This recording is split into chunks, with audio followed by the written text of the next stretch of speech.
something that I don't see. What can you learn from a bum, Omar? Shamsuddin? What I learned from a bum, maybe it's what not to do.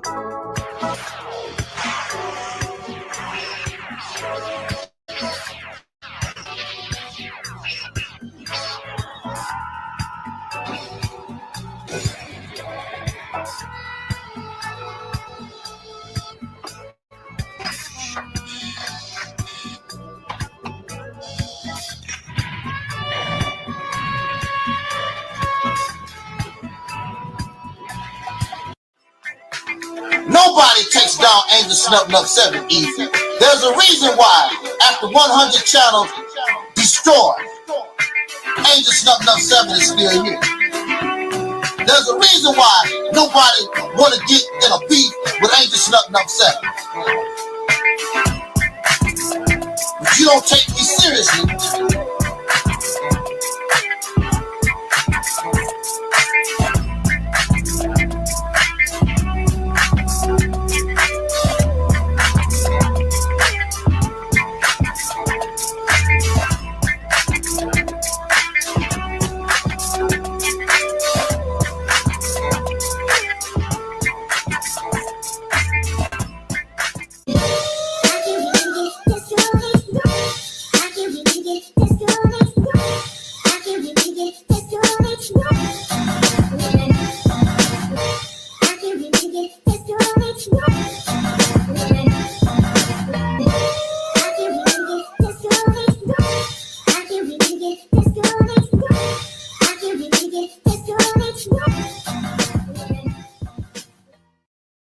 Touch this.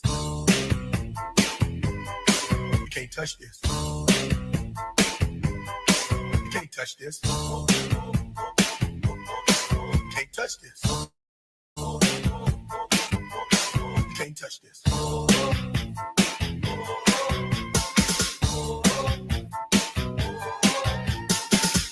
People all over the world.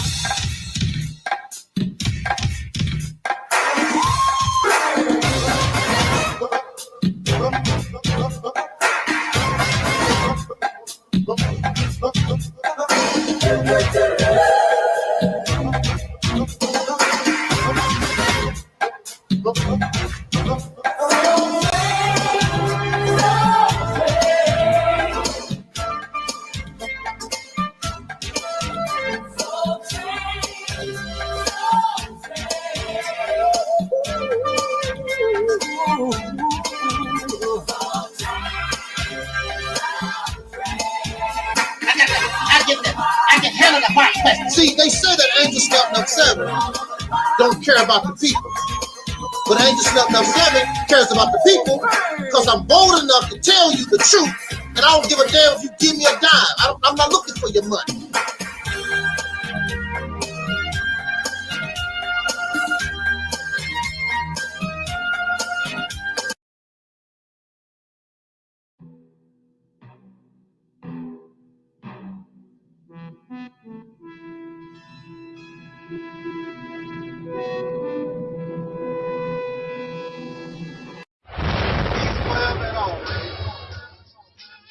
My black people, it's all about the unity. There's nothing they can do with us, so ain't nobody. We are in a state of emergency. Prejudice. Wrote a song about it? Like to hear it? Here it go. Free your mind. Rising up and sing that our time is here. We're taking back what's been ours for years. Let the heaven of a system embrace you and praise the Mother God. All these lies and all this propaganda that you want us to say, we're gonna sing now. Break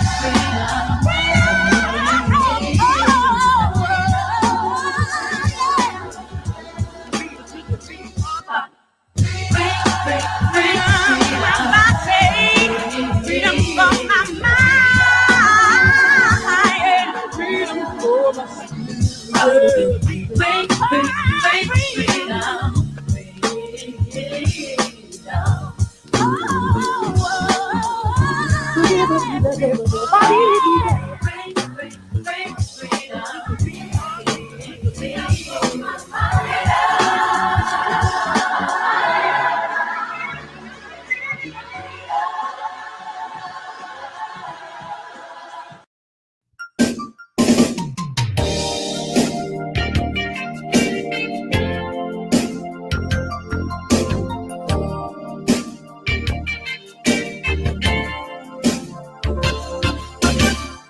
What was that you said to me? Don't say it was nothing.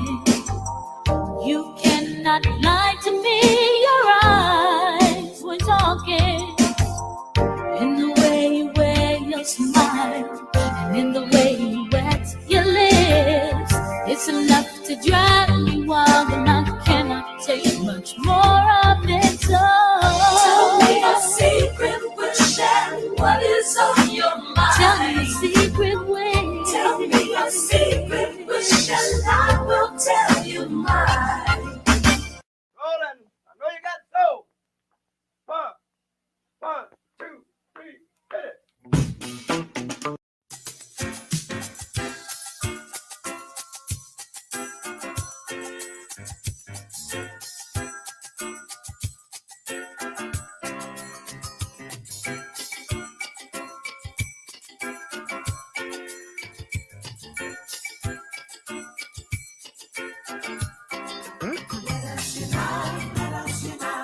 Everybody jump. You got it. You got it. You got it. You got it. I know you got soul. Hey, if you didn't, you wouldn't be in here. I know you got soul. If you didn't, you wouldn't be in here. I know you got soul. If you didn't, you wouldn't shake that thing.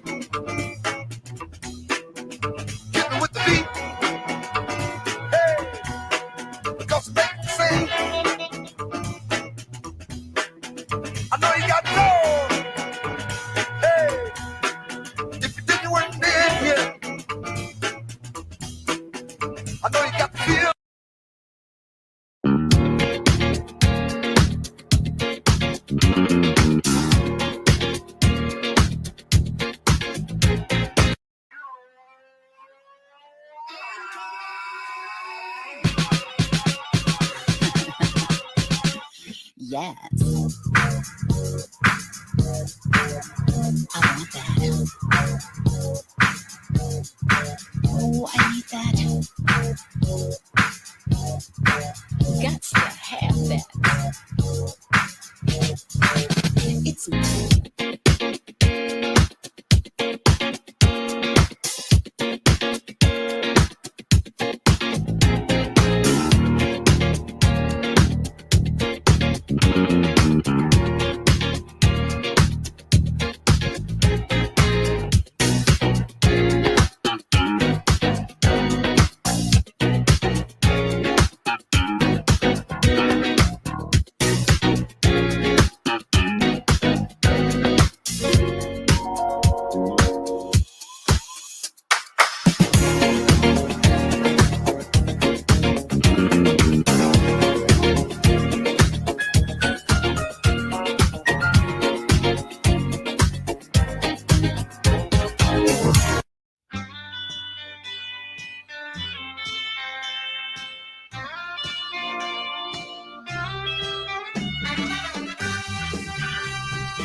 Black people, it's all about the unity. There's nothing they can do with us. So ain't nobody in a state of emergency.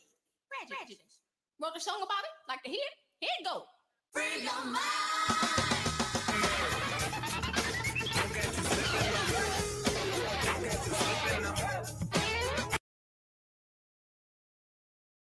Keep it real. What, dear? Because I keeps it real like that. I keeps it real.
Yes, I'd like to talk to you.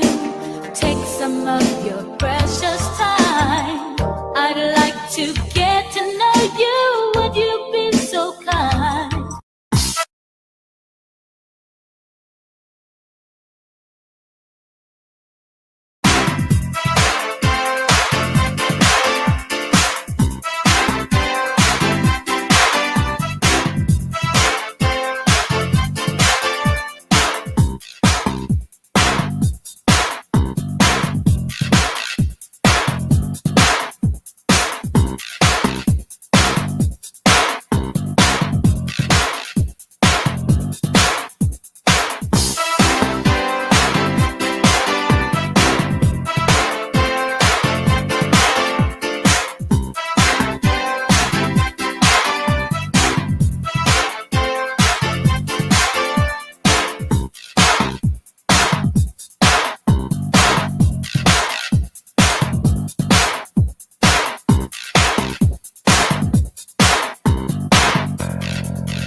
Snub 7 at the Reality Temple, and to give props to him because I listened to all of Angel Snub 7's videos. I think that he comes from a different angle, and there's a powerful message in a lot of the videos that he put out, and I try to catch all of them. I look at him as a free thinker and a person that's willing to challenge those of which he don't agree with or which he may think differently from, and I really respect him for that. He's challenged KNBS, and he has also challenged the Black supremacy movement as well.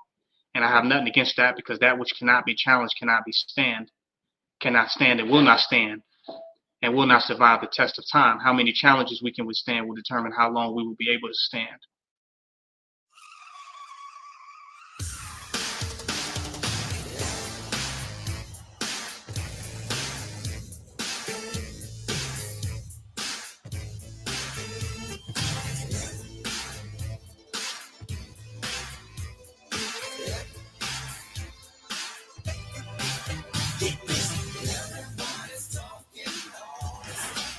You move over there.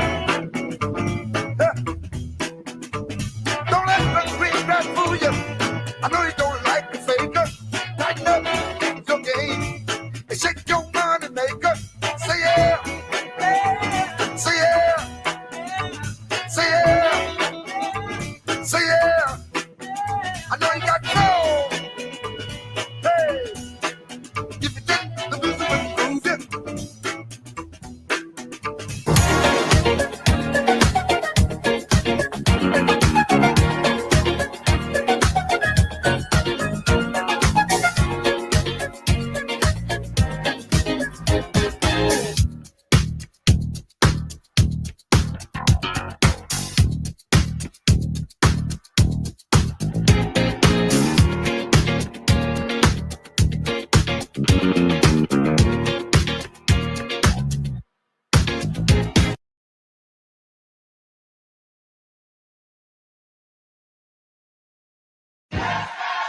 So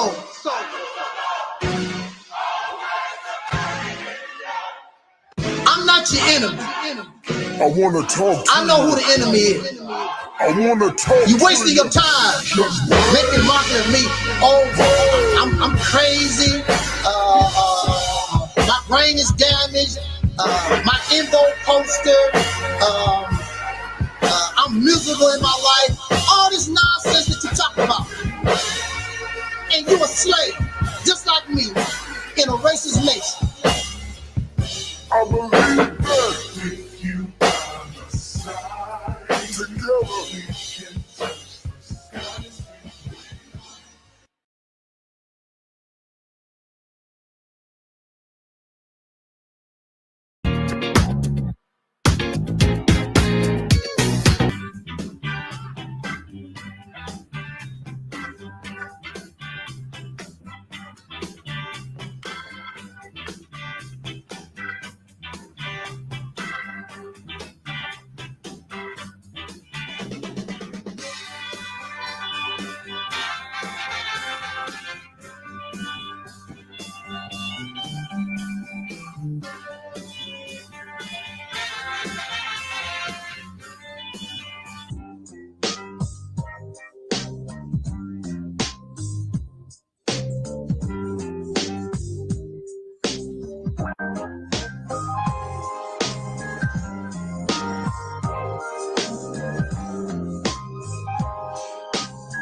And that is Brother Taalik from the Reality Temples on Earth channel. And if you get a chance to subscribe, please do subscribe to his channel. He's a good brother. You know, he's doing good work, and he wants to do good constructive things. He has good information to provide. So please do check out his channel if you get a chance.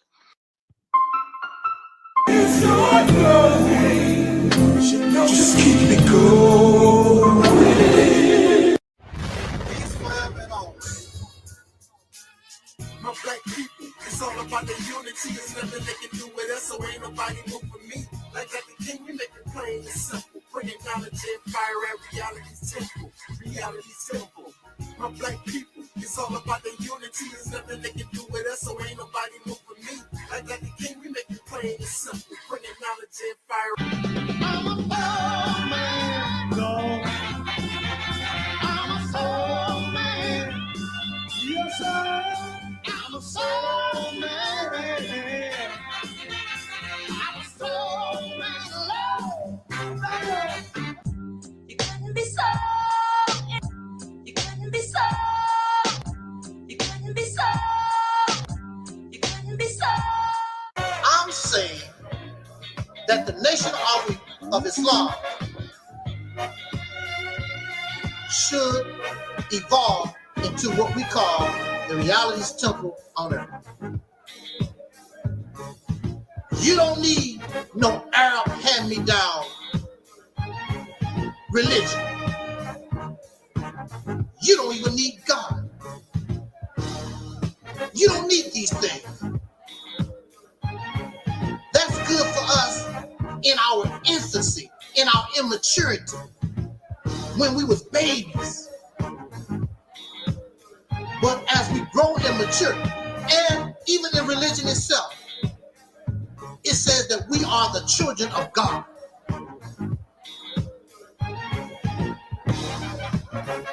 Children can't stay children forever. Children must become adults. So if we are the children of God, that means we become God. Act like God, move like God, and have the responsibility of a God.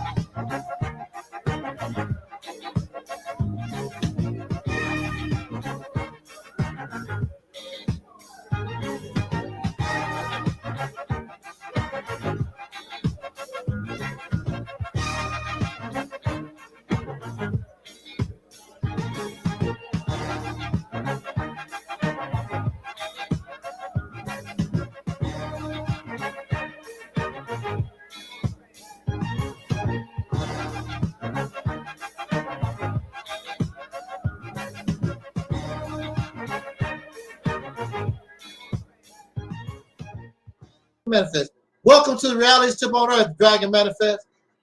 Thank you for having me, brother. This is an honor. When I first saw your channel, I said, oh, this is an ancestor that has most definitely returned.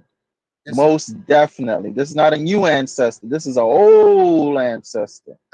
You could hear, you could feel the ancestors through you. You know, most people probably say, what is he talking about? Right. They don't get it. You gotta be on that level. If you say that I'm divine and I'm a prophet, where the hell did your ass go to? Why aren't you heeding the call? Since I'm a prophet, since I'm divine. Some people, excuse the language, some people just like talking out their ass. Some people just like talking out their ass. Some people just like talking out their ass. Some people just like talking out their ass. That's what they like to do. Peace forever and always. My black people, it's all about the unity. There's nothing they can do with us, so ain't nobody moving. This video is for the Reality Temple on Earth. Shout out to the Reality Temple on Earth on IG. We love watching it. Yeah, we really do. We send love, peace, and soul. Good evening, soul brothers and sisters. This is Tangi Cox, the Black Sheep, and I am propositioning you to entertain just a little while of being in reality. And this is gonna hurt soul sisters and brothers because a lot of us cannot accept reality. I empower you to, for 1 year, to subscribe to the Reality Temple on Earth. And at the end of 12 months, draw your conclusion of what have you learned in that amount of time. I empower you. You will never, ever, ever think, feel, or entertain nonsense ever again, period. I would like to see my soul sisters and brothers awaken. This requires time. You need to spend about a year watching, researching, and looking. Reality Temple on Earth is life-changing, and I stand on that.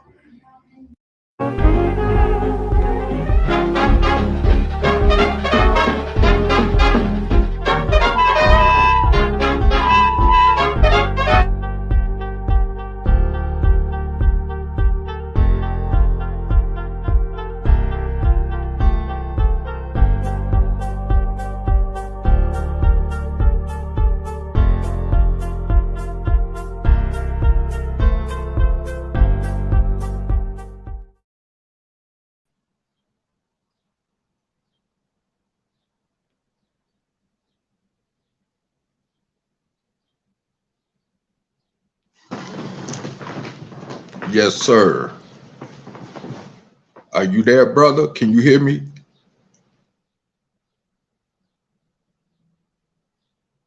Okay. Yes, you can.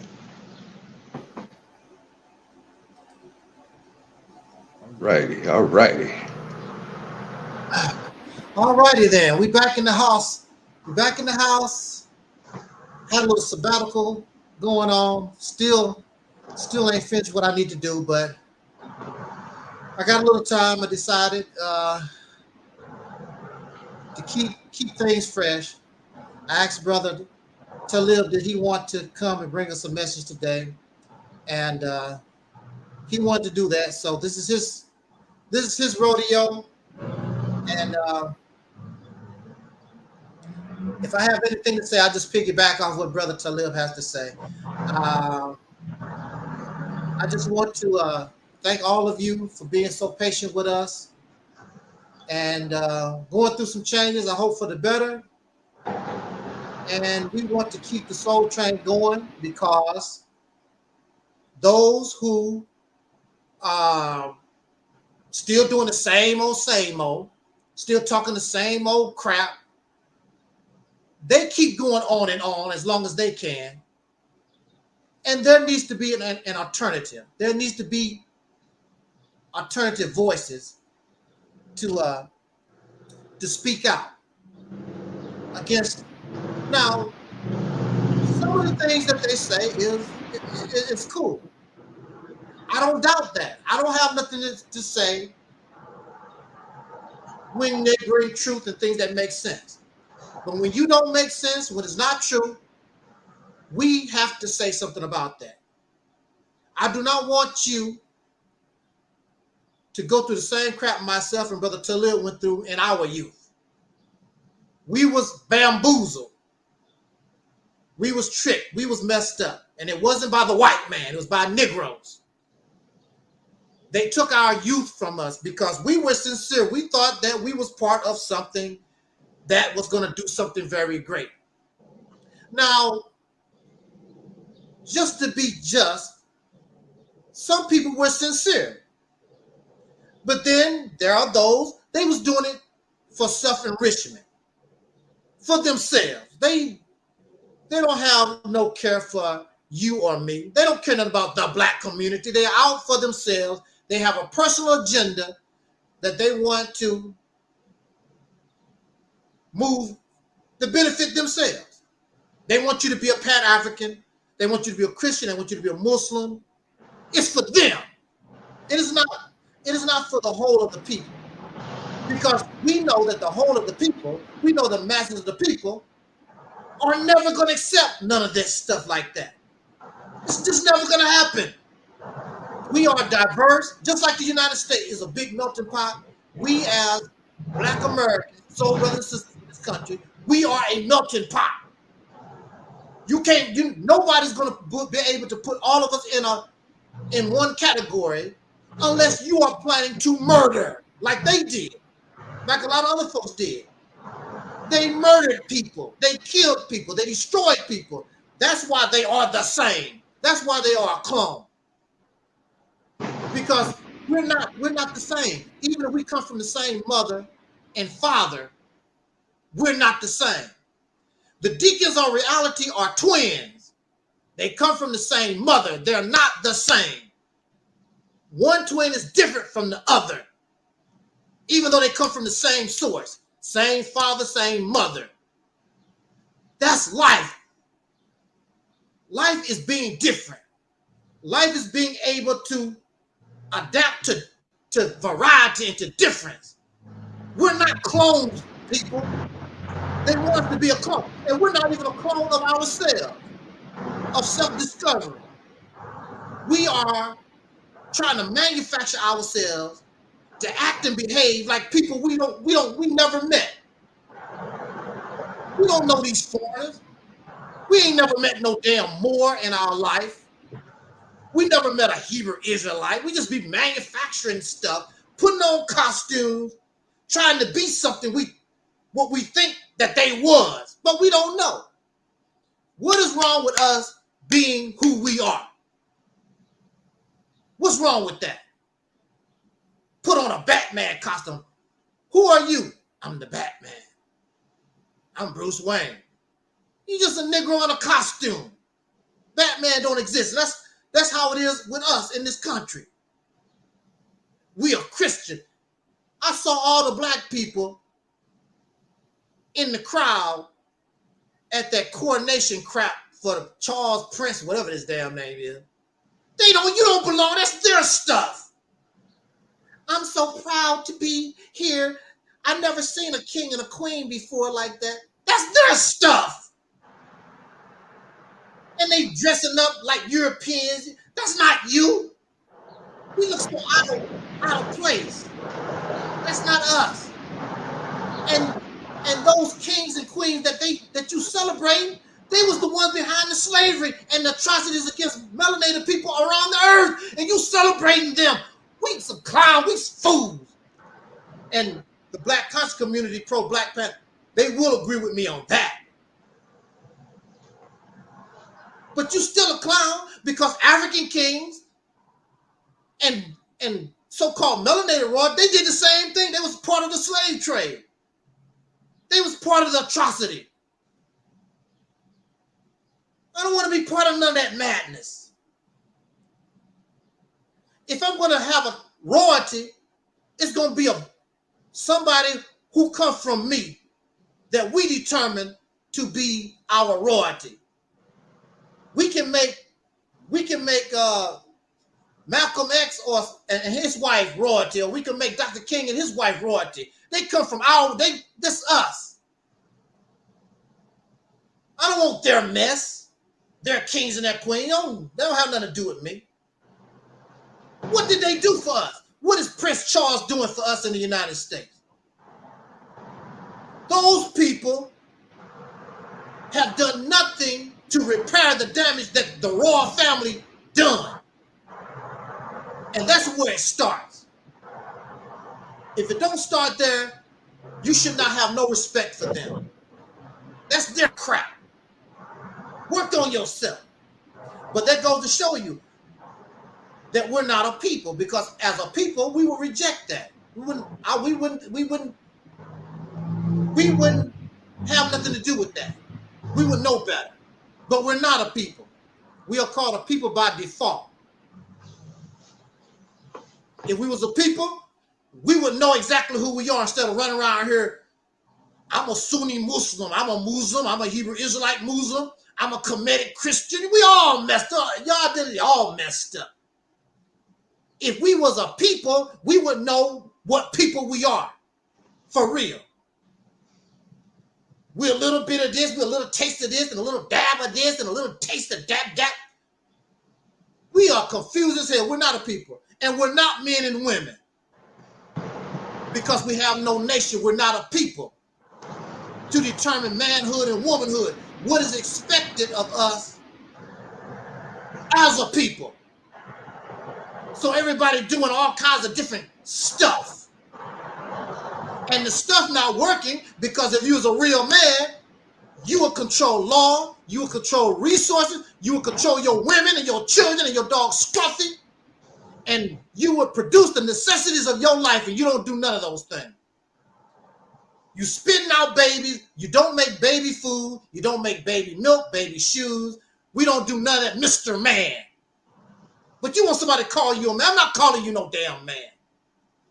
If I'm a man, I produce my baby milk, baby shoes, baby stroller, baby car seat, whatever my baby needs, I produce. I don't go to work and then give my money to another sucker to put shoes on my baby's feet. So we need to talk. All this other madness is not going to cut it. We need to talk. Because the criteria of manhood is not up to the level that can change our condition. If it was, I wouldn't have to say nothing. Taalib wouldn't have to say nothing. We don't have to say nothing. We can sit back in our old age and retire and be quiet and let the young people let y'all do the job. They're not getting the job done. They're incompetent. And they don't want to hear it. Because the people that they're talking to, that low-level stuff is acceptable.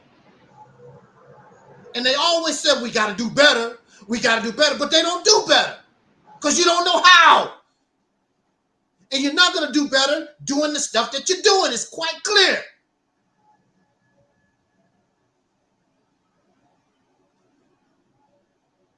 We're going to talk maybe next weekend or earlier, because I didn't have internet for a little while.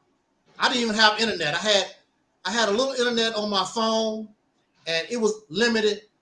I'm going through a lot of crap, but I just got my internet back, and we're going to get back to bringing the real truth, bringing reality. And I hope that, well, I shouldn't have to hope, Brother Taalib topic is going to give us something to think about. And see, that's another thing. These folks don't think. All they do is regurgitate and parrot. Talk about brother told me, what's your sources? Who are your sources? And then your sources is other people's conclusions and opinions. Why you don't quote yourself? Most of these people was not alive.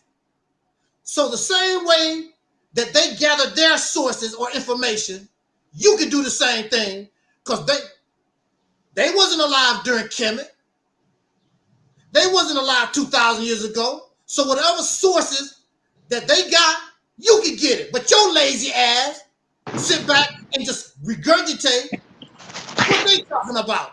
So what the hell you gonna tell me about my sources? And all that you're gonna do is regurgitate somebody else's facts, so-called facts and opinions that you got from a book or something that they read. The same place that Dr. Ben, John Henry Clark, and all these people did not live 2,000 years ago, 5,000 years ago, whatever. They was not alive. So whatever sources, wherever they got their information, your happy ass can go and do the same damn thing. And you can quote yourself, what you found. Only thing you do is quote what somebody else said, what somebody else done. I'm not interested. I'm interested in the now. And I can quote the now. I can quote, my source is the now that I live in. And I am guessing and projecting towards the future. The past is nice. We know about the past. Y'all talk about the damn past every day. What about the now? You really don't even know. You really don't even know our history in this country. Not really. If we start breaking it down, you don't even really know our history in this country. But you want to talk about what happened to some foreigners in Africa and some foreigners over here. And you don't even really know. That's why you don't have no respect for yourself, because you really don't understand your own value and who you are in this country. You think that you know, but you don't. Because I learned new things about us that has happened to us in this country all the time. It's mind-blowing. And even what we are accomplishing right now in 2023, a lot of us don't know. You talk about what happened in Egypt. Egypt ain't nothing but a bunch of damn rocks. Egypt don't exist no more. Hebrew Israelites, all this stuff ain't dead stuff. You're obsessed with dead folks, and you're obsessed with serving some damn body, being somebody's slave. We don't do that here. You got Muslims running around kissing a damn rock. What's up with that? A damn rock. With saliva on it. Well, the people saliva on it. Yeah, with other people spit all over. And I heard when you go to Mecca and they throw that rock, I heard that you have to buy the rocks to throw it at the whatever that they do with the throwing the rocks. So I heard that you have to buy the rocks. It's a money-making gimmick. Come on, we got to get out of this.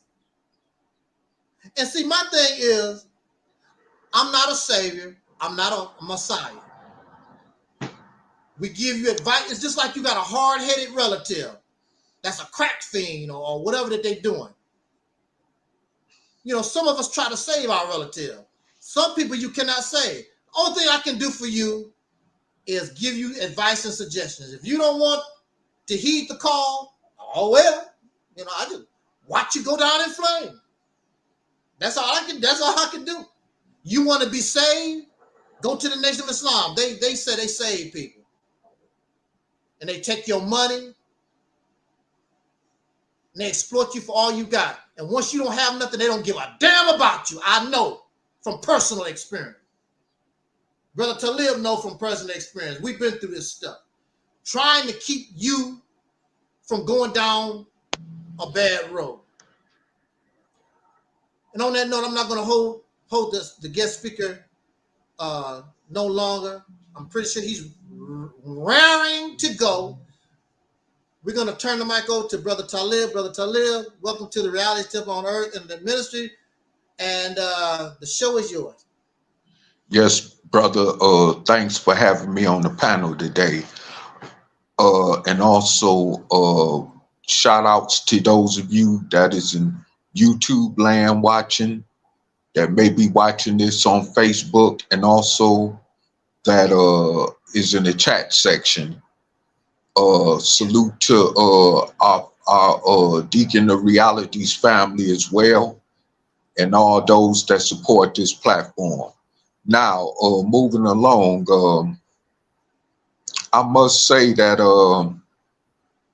first of all, I was watching another video of a ex-Nubian, you know, who has some of the most high details of what really happened with that organization and what really went on with that organization and how it got started and actually why it got destroyed.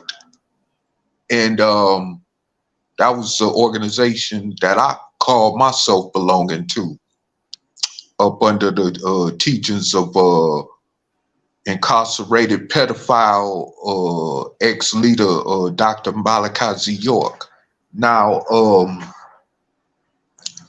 he was saying some stuff about, you know, how we teach that they're black devils and how they come from the Dravidians, which is located in India, but yet Malachi Z. York used some of their philosophy teachings, whether it was Hindu or otherwise, to incorporate with his teachings. So that just that sounds backwards. You telling us that these are black devils and that they're the enemies of soul people, but yet you're incorporating some of their teachings into your own literature of doctrine and passing it on to other soul people. You know, what kind of upliftment influence is that?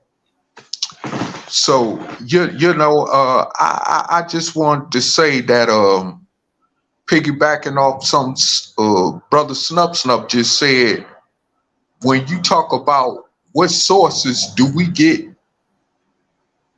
you know, the truth from, really what you're saying is you have the source and you got the source from the devil. Because that's where all that pro-black conscious stuff come from. Like the story about how white people is supposed to be a grafted race of people. Grafted race of devils. That came from the devil. Like Malachi Z. York used to say, you know, don't believe me, check it out for yourself. You know? So, I mean, it's like, you know, you bringing on these regurgitating teachings, you know, like with that fictitious story by the Nation of Islam about Yaqub on the island of Patmos and all that BS. You know what I'm saying? They got that somehow from some philosophical teachings of the white man, you know, or some foreigner. So what, I mean, how did these teachings become so significant that they mean a whole lot significantly for the benefit of the sole black man and woman in America? That can't be possible, because the enemy, or the devil as you call him, ain't gonna give you nothing to uplift yourself when you ain't nothing but a slave and the subject of his. Why would he want to give you something to uplift you so you could take the power out of his hands? You see, that don't make no sense. So my thing is this is why I wanted to do this live called, you know, Black Consciousness is Death. to soul people, because in fact it is. It has made us way more ignorant than Christianity made our slave ancestors. You know, even the descendants of slaves who are still in Christianity, you don't see them carrying on like those in the pro-black conscious community, always yelling, cussing each other out, threatening each other. You know, I recently heard allegedly that Eric Muhammad of Temple 15 wanted to kick my ass because he said I kept calling his phone too much. Instead of him being a man telling me, look, man, don't call my number, he had to go allegedly to that deep end over something like this. You see what I'm saying? So my thing is that, and even went as far as talking about him and his crew come looking for me, supposed to be looking for me. Of course, this, you know, this came through a source I found out. This came from Pork Chop, Aleeyah, but you know, half the time you can't believe nothing she say because she ain't nothing but a you know, doo-doo starter. You know, but anyway, that could be possible. I wouldn't put no doubt behind it, because that could be possible, because we know the mindset and the mentality of these cats. You know what I'm saying? And if Eric Muhammad himself was really gonna do nothing, talk about doing something to me, if he was gonna do anything to somebody, he'd have did something to that Farrakhan follower of Philip Muhammad, who came to the doorsteps of his temple in Atlanta back in 2014. They should still have a video on YouTube, because it was aired on YouTube. It was back, matter of fact, in 2014. Matter of fact, that was right after I decided not to, you know, go join with Temple 15 in Atlanta, Georgia, because I was considering going that route, but I didn't, however. And later on, a few months later, June of 2014, you know, because of all the smack that Eric Muhammad was saying about Farrakhan and his organization and stuff, well, the brother, Philip Muhammad, I believe he was out of California. They say he in prison now. But anyway, he came all the way from California to Atlanta to confront Eric Muhammad about why he had a problem with Louis Farrakhan. And Eric Muhammad didn't have nowhere near the type of energy that he had talking smack about the Nation of Islam under Louis Farrakhan whenever he behind that rostrum. You know, he came out with a t-shirt on, some black fatigue military-like looking pants and some black boots and some gloves. And he had two of his FOI members of his temple standing there.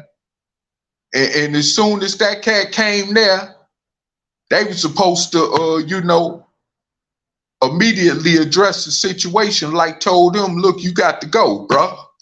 You know, you got to get from in front of this property. You know, ain't that what they teach in the Nation of Islam, is to protect property? You know what I'm saying? So that's my thing, you know, like the Quran say, you know. He wanted the, you know what I'm saying, dialogue all of a sudden, but that brother came for war. You know? So if Eric Muhammad was going to do anything to anybody, he'd have did it right before the world's eye when that cat, Philip Muhammad, came knocking at his temple door to confront him about why he talked the way he do about his leader. You know what I'm saying? Y'all could go watch the video for yourself and see. You know? And this is what I'm talking about. This is the kind of cowards you got in the pro-black conscious community. Just like, you know, the ones that we used to have on our platform, like Maurice Muhammad and Gay Nollywood. Guy Nollywood, but we call him Gay Nollywood over here. But anyway, they was arguing back and forth, you know? And like about what they gonna do to each other, how they gonna pop up in each other's city location and do something to each other, all live on social media. This is supposed to be a Pan-African representing Pan-Africanism, and this is supposed to be somebody representing the Nation of Islam, and they just like two average Negroes on the streets going back and forth at it with each other on YouTube, threatening each other and all this kind of stuff. You know, I mean, come on. You don't even see Christians going to that extreme. Hardly on social media. But you got two pro-black conscious folks who's supposed to be for the upliftment of soul people to get us up out this mess that we in, and you threatening to kill each other live on social media. So what that make you look like? And then I've seen other YouTube channels that's supposed to be pushing black consciousness, like with the Hebrew Israelite thing and and the Kemetic thing, I guess, and all that other stuff. They arguing back and forth, accusing each other of being undercover Fed agents, threatening each other, talking about what they gonna do to each other, talking about pulling up on each other and all this old kind of crazy stuff, you know? That's why I don't have no respect for that type of stuff, you know? And what really made me lose respect a long time ago is from my own experience of this organization I claim to be a part of, like I mentioned earlier. When, you know, Malachi York got charged for child molestation and racketeering and ended up going to prison with 135 years, you know, which he's still doing that time now at a Supermax federal facility out in Colorado, you know. So, I mean, it's like, you know, I mean, y'all can't really talk about the black Christians, the soul black Christians. Y'all can't even talk about them at the rate y'all going.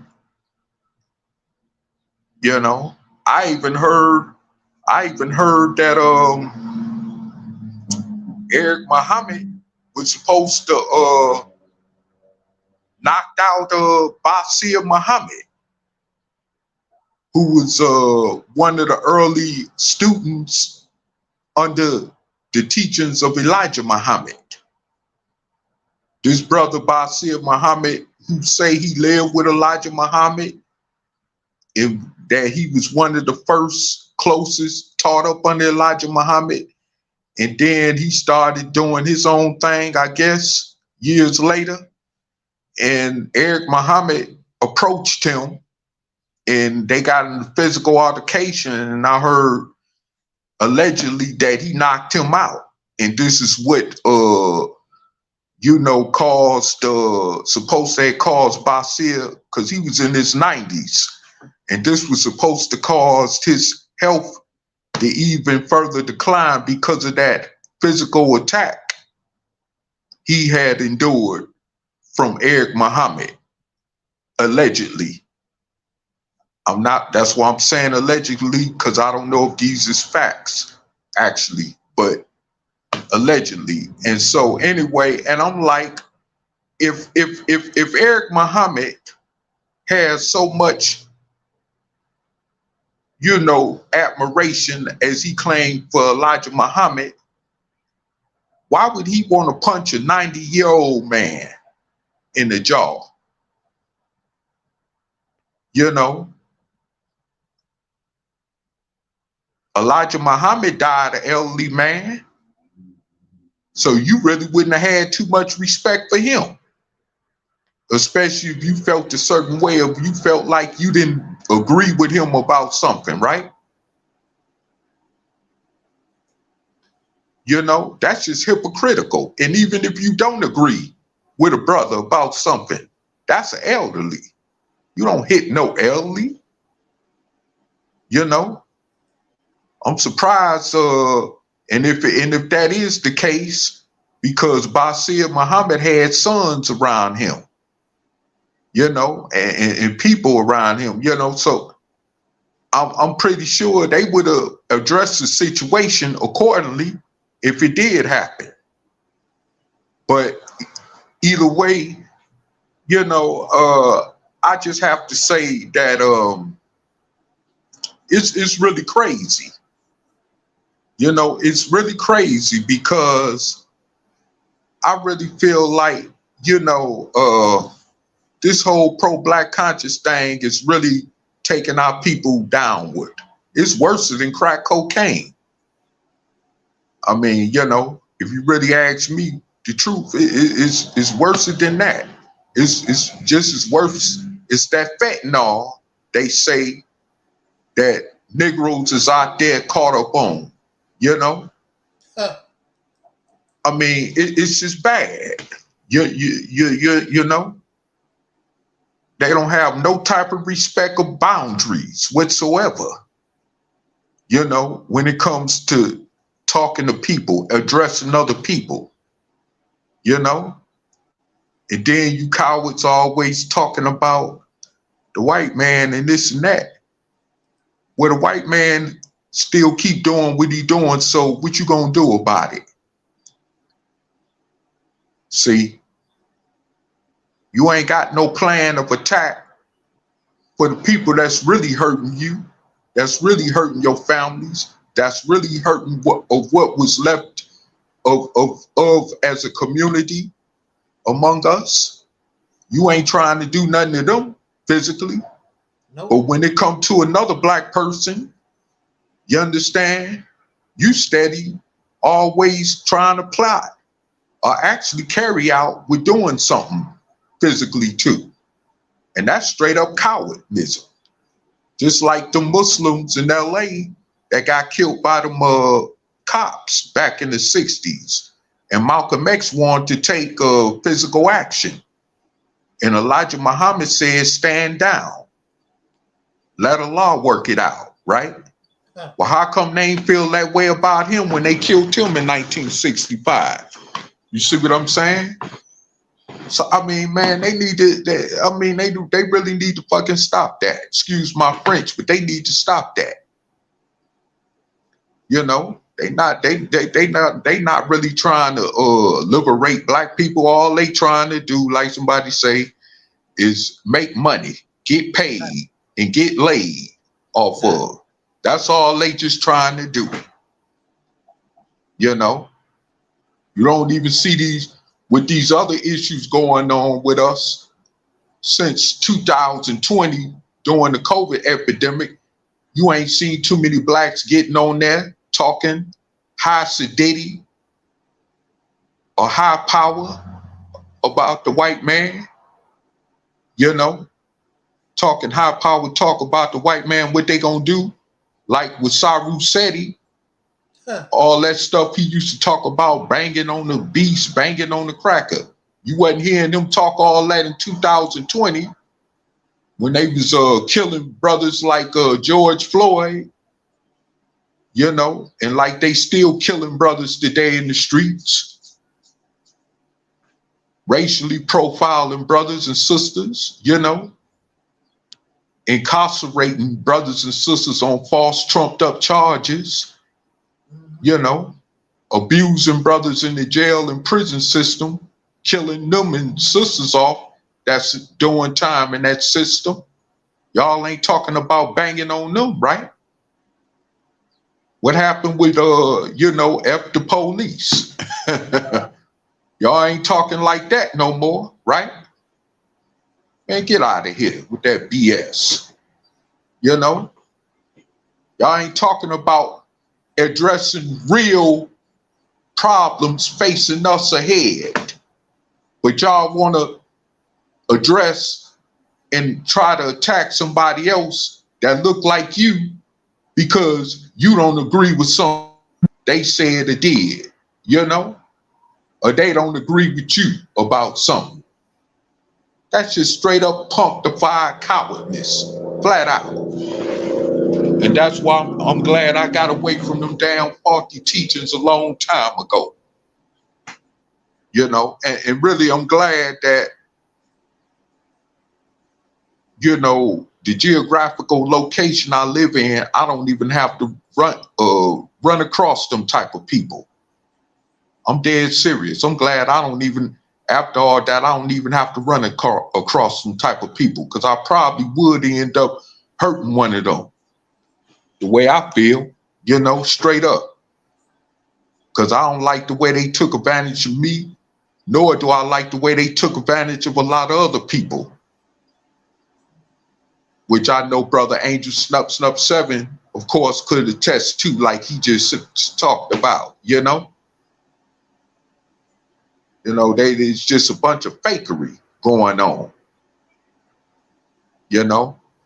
People giving them their money, investing their life into that bull crap, and ain't really getting nothing out of them.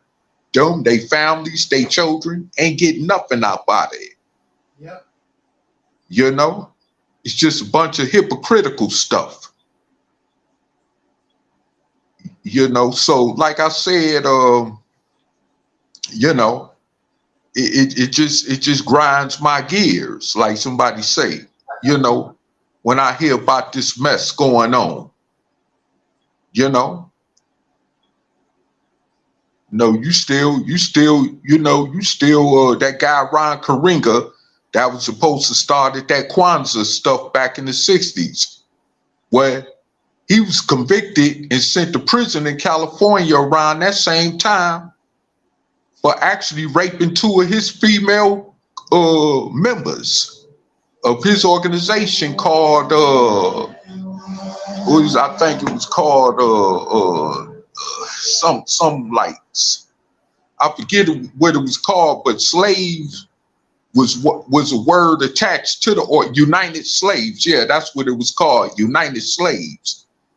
And they were even rivals to the actual real Black Panther Party. I ain't talking about this microwave Black Panther Party stuff they got going now. I'm talking about they were actually enemies of the actual Black Panther Party, started by Huey P. Newton and Bobby Seals in Oakland, California back in the 60s. You know, they were straight up arch enemies of them out there, especially on the West Coast, you know, because he was based out there on the West Coast too, where that organization got started at. But anyway, yeah, he actually did time for raping a couple of his own female members, and also was supposed to have had a couple of Black Panthers murdered back in the late 60s. Like one of them, I remember his name was Apprentice Bunchy Carter. And he had him and another Black Panther murdered, you know, and it was supposed to have been working along with COINTELPRO and all that. But yet you still got Black people that still celebrate that holiday. You know, they done been so, you know, hoodwinked to the point that they still celebrating that holiday he got started called Kwanzaa, you know, and all that. See, we still accept people like that. We didn't even got to the point where you got organizations like the NAACP that look at people like Tupac and Jay-Z as leaders. Yeah. We accept them as leaders. You know, these so-called gangster rappers, you know, gang bangers, and all this other stuff, we accept them as our leaders. You know, we forget how JC got his start through dope money. And he was also once a part of that Nubian organization when they was up under the name of Ansar Allah community, or the Nubian Islamic Hebrews, as they was also called during that time, you know. And so, you know, but he actually, you know, he actually made his bones to get him to where he was, where he's still at now, off of dope money. You know, it's a whole lot of things about Jay-Z people don't know about. Why they, you know, worshiping him as some type of celebrity god. You know what I'm saying? So, I mean, it's like, man, you know, people need to cut that out about this pro-black conscious stuff. Africa ain't doing nothing for us. Africa don't care nothing about us and never did. And that's a fact. We deal with these African immigrants over here all the time. If you ever notice, they don't give a damn about you. They not claiming you as theirs. Nor is the people back on the continent claiming you as theirs. And those people like search for that guy, what's his name on Search Uhuru, that go over there to Africa all the time, and they had you know, coordinated him as some type of tribal king or something like that, you know, where they do that because he takes his money over there. That man has been all over the continent. He takes his money over there. Negroes like him that take their money over there, they don't have no problem welcoming them. But go over there without that American currency and see what type of welcome you get. You know, this ain't no game.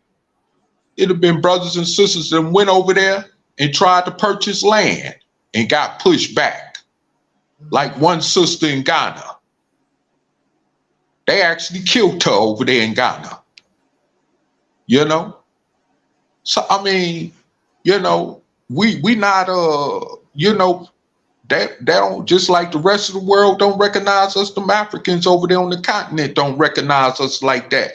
As according to those of you in the Pan-African conscious community has led many to believe falsely.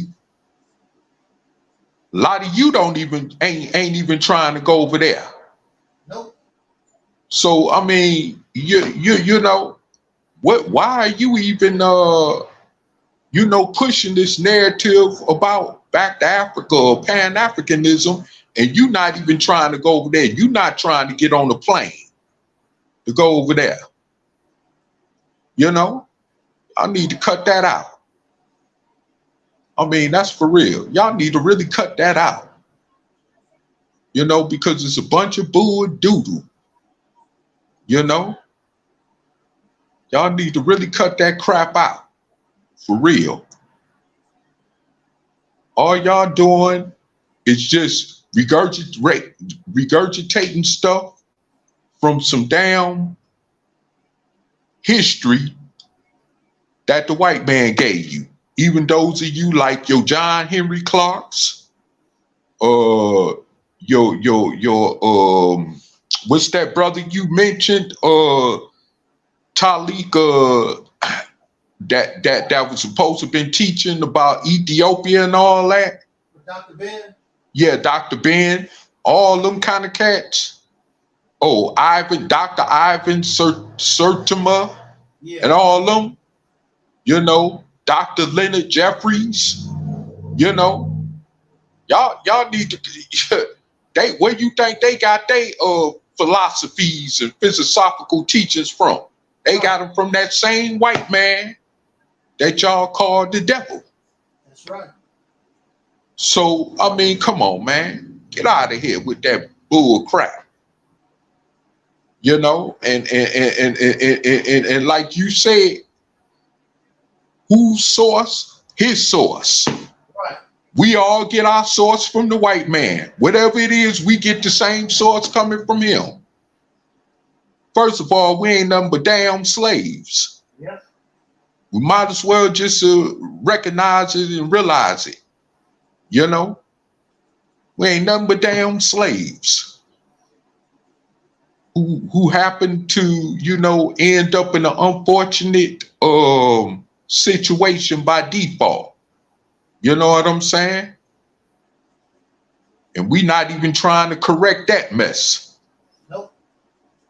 So, I mean, you know, really, like I said before, if I get tongue-tied and pass the mic back to our brother, I just want to just iterate them few things, because I've really been tired today. I've been just doing a little cleaning around here and, you know, and stuff, and just trying to enjoy this nice day they got here. We got it out here in where I'm at, and, you know, just trying to lay back and relax. But other than that, yeah, it's just crazy. You know, when you think about it, it is so damn crazy. These people don't, you know, them Africans, they don't got no love for us. I work around them. Mm-hmm. I live in the neighborhood around them. You know what I'm saying? They really don't give a damn about us like that. You know? And those of you, you know what I'm saying, that's always talking this stuff about Islam. You brothers in that Orthodox Sunni Muslim Islam need to wake up. Them Arabs do not like your ass. Mm-hmm. Can't stand you. Matter of fact, they hate you more worse than the white man do. Better be glad you ain't, you know, in slavery under them, or wasn't in slavery under them. Over here in America, they'll really be treating you much more worse than a white man. I don't know what they did to Africans or Africa in the so-called Arab slave trade, in the Arab slave trade, or whatever they be talking about.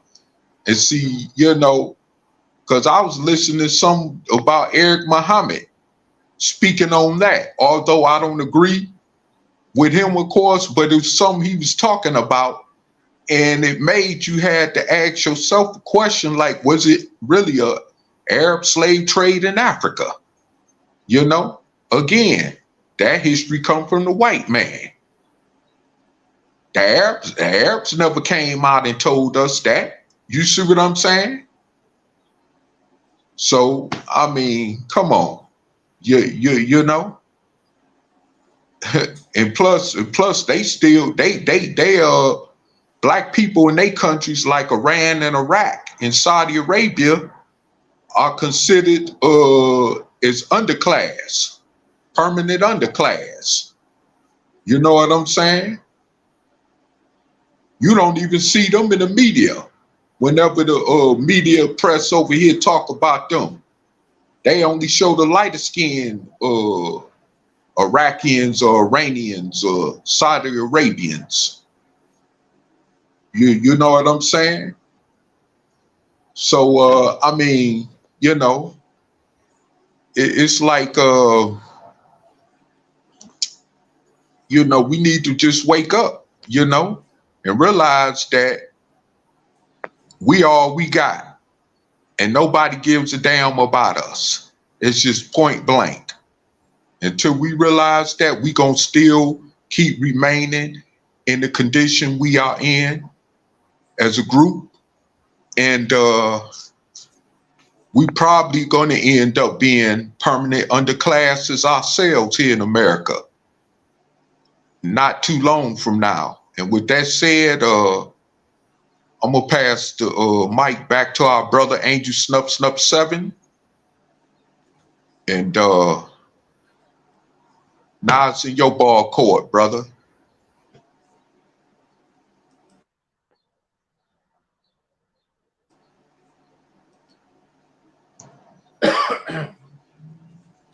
All right, we want to thank Brother Taalib for bringing a message to us on this Sunday afternoon.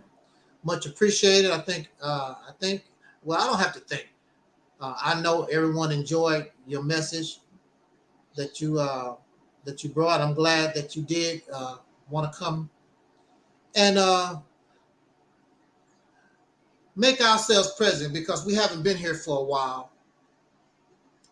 I've been really, really busy. Matter of fact, I'm tired as a mug right now. I feel like I've been really working. Well, actually I have. And I'm tired, but it's coming to an end and things go back to normal. But I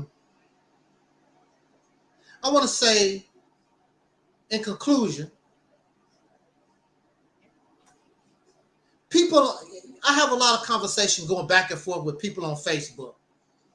I invite them here. I'm not going to bite you. You know, we don't bite. Do you bite, Taalib? I mean, no. No. We don't bite here. I think that everybody that comes here, matter of fact, I let you have the floor. I let these people come here and I let them have the floor. You can say whatever you want to, but you're going to get it. It's simple as that. You're going to get it. I'm going to let you come here, express yourself, but you're going to get it. When you bring nonsense, things that don't make any sense, you're going to get it. And they know it. That's why they don't come here. I've invited countless people. They want to write back and forth in the chat room. Bring your ass here. Nobody's going to bite you. Nobody got have time for all that writing in the description box or whatever it is. Come here, talk face to face. You're not going to do that because you don't think fast enough. You regurgitate information and you get hyped because you just listened to a video or just read a book. But to apply that and to express that in real time, you can't do that. First of all, it's not your information. It's coming from somebody else. It's just like people listen to Eddie Murphy and then they want to copy the joke. But they can't pull the joke off like Eddie Murphy did. And that's what these people do. They listen to Minister Farrakhan. They listen to Malachi J. York, or they listen to all these people, whatever. Then they try to repeat it and it don't turn out the way that they done it. But see, you're going to lose regardless, because if Louis Farrakhan came here, if Malachi J. York or whatever his damn name came here, if Tariq Nasheed came here, Brother Ben X, whoever the hell these misfits are, if they come here, they're not going to get that off. You're going to be treated with respect. You're going to be treated with civility. But that nonsense that you bring in is not going to fly. You're going to be heavily interrogated. And they can't handle that. They want to be in a position where they use these distraction tactics and try to play ring around the roses. No, you're not going to play ring around the roses. You're going to answer the question, yes or no. And they can't, that type of courtroom environment, they can't survive. They can't do it because a lot of it is belief. And the thing about belief is either you believe or you don't. There's no argument. If Brother Taalib think that he's a banana, then he's a banana. What's the sense of debating and arguing over it? That's what he believes. It's a belief. It don't make no sense to go back and forth over a belief. Something that's fictional. Like people arguing who's the best superhero, Batman or Superman. They both cartoon characters. They're not real. But in reference to pro-blackness, I want to make these 2 points and we're going to get out of here. In reference to pro-blackness, where do black come from? That's a European racial classification. Sure is. Prior to Europeans, these people didn't call themselves, I'm a black man. Nobody was running around. Do your research, get the information. They never was talking about, I'm a black man, I'm proud. First of all, Why would, if the original man is the black man, and that's all that there is, why would you focus on black? Because everybody is black. So why would you say, I'm a black man? So what? Everybody in the world is. The only time that black becomes significant is when there's others involved. Now you have the Chinese and Japanese and other people, the so-called red man. When they begin to appear, now you can see the difference. But even then, they didn't do it. It was based upon what nation do you come from? What's your tribe? They didn't go around, are you black or are you white? They didn't talk about that. It was what nation that you come from. What is your tribe? Even religion. What God do you believe in? Black is a racial classification that was created by Europeans in the late 1700s. And they created African. They created black and Negro and color. They did that. Right. So the only one who can really tell you what black is the ones that created, which is the Europeans. You didn't even create that. The only one who can tell you actually what an African is the one who created that. The Europeans did. But they telling me, oh, you ashamed because you're damn right, because I'm not a black man. I'm a soul brother. And soul brother and sisters is a good identity for us because it takes us up out of race. That's what put us in the position that we're in anyway. Racial classification is what put us in. When we call ourselves soul brothers and sisters, then we embrace ourselves. As long as you are the descendant of sharecropper, you're the descendant of slaves born in this country, you're the descendant of people that went through Jim Crow, you are soul brother, you are soul sister. It don't make no difference if you're dark, light, fat, tall, skinny. That don't make no difference. Soul don't focus on skin color. As long as you got that in your background. And our people, our ancestors did not trip off those things. Because even the mulattoes was accepted as us because they were slaves. We know that they was probably the offspring of the slave master, but they was catching the same hell. They was slaves just like us. And we didn't say, oh, you the slave master child. We embraced them all. Because we all was in the same position. They didn't have nothing special. We was all in the same category.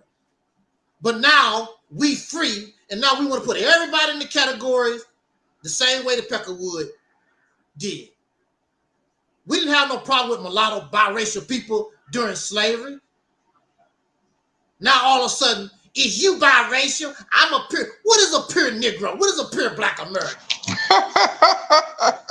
Can you define that? What is a pure? What black man? What black woman that we can get? That we can show this is what black Americans look like. And like you said, they right. Like you said, they just doing it just like the Caucasian did by using that biracial click thing. They trying to divide up the group. Oh, come on, man. Exactly. We all in the same boat. We all in the same boat. You have biracial people that look like me. You got biracial people that look just like I do. With a white mama or a white daddy or some other person. Look just like I do. And the only reason why you would know, because they told you, that's my white mama, that's my white daddy. You wouldn't know. And of course, as you know, there are brothers and sisters who are passing for white right now. Now, I've seen some of these pictures of those people that's supposed to pass for white. They look like light-skinned Negroes to me. But they are classified as white, and they live white. But that's how we are, because that's whatever is in our gene pool, that's what we produce. So we can look like Chinese. Well, they're not in our gene pool as a people. I'm pretty sure there are some out there. But we produce all the colors of the rainbow. Whatever is in our gene pool, we can look like that because that's part of our makeup. We're an admixture. We've been mixed for 300 damn years. But that black is a racial category created by Europeans, just like Brother Taalib just said. The root of all your knowledge is still the peckerwood. You didn't know nothing. Your ass was on a slave plantation for 300 years. You weren't even allowed to read and write. All of a sudden, you gonna come up to slave plantation and become a scholar. You ain't no damn scholar. The only reason why you know about Egypt is the peckerwood told you about it. That's you ain't know nothing about nothing. They still don't know. Your information at the root of it all come from them because you ain't discovered a damn thing. Nobody lived 2,000 years ago. Nobody lived 5,000 years ago. Your source of information and all these sources of information is come from the people who are digging that stuff up. And me personally, I don't give a damn. You need to concentrate on the living, on the now, and the future. We already know about the past. Y'all been doing that for the last 50 damn years. And then, what do you do with what you know? It has not improved your life at all. It's done nothing for you. You want to talk about all these, you want to talk about, excuse me, you want to talk about all these black inventions in America, but what have we benefited off of that? Because we don't even produce nothing off of that to sustain ourselves and our families. Why you think families is so, dysfunctional? Because we do not have the control to sustain for ourselves. Yeah. That has a whole lot to do with it. And it really pisses me off when you get these pro-blacks on here talking about, well, our people invented this and they stole our what? Because they let them steal the inventions. Mm-hmm. As simple as that. What you gonna do about it? Take it back? Exactly. Yeah. So yeah. I mean, when I was locked up and I was telling them, complaining about my being locked up unjustly and stuff like that. You know what that Peckerwood told me? He says, so what if you're right? What you gonna do about it? Mm-hmm. You know something? When he told me that, I stopped complaining about the whole thing and just kept my mouth shut because there ain't nothing I could do about it. I mean, it make you feel good, because I was calling them devils and I was telling them how God gonna punish them. I was sounding crazy as hell.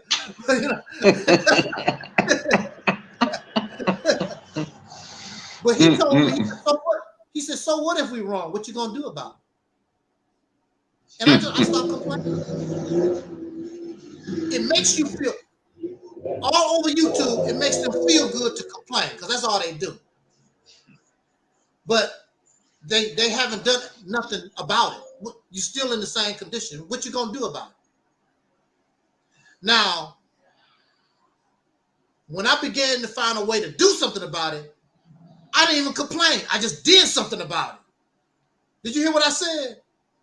I said when I learned what to do about it, I didn't even complain no more. I just did it, just dealt with it and solved the damn problem. The reason why you complain, because your ass can't do nothing about it. Because if you can do something about it, there's no need to complain. I'm going to show you what I can do about it. I'm finna solve this.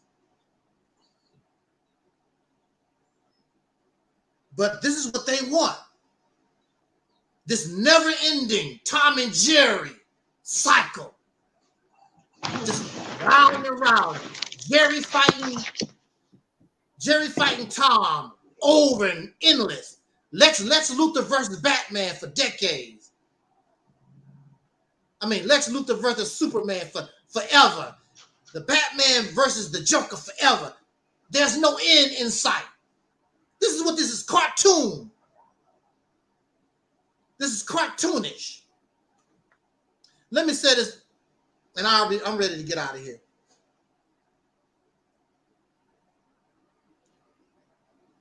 When you invest in a business,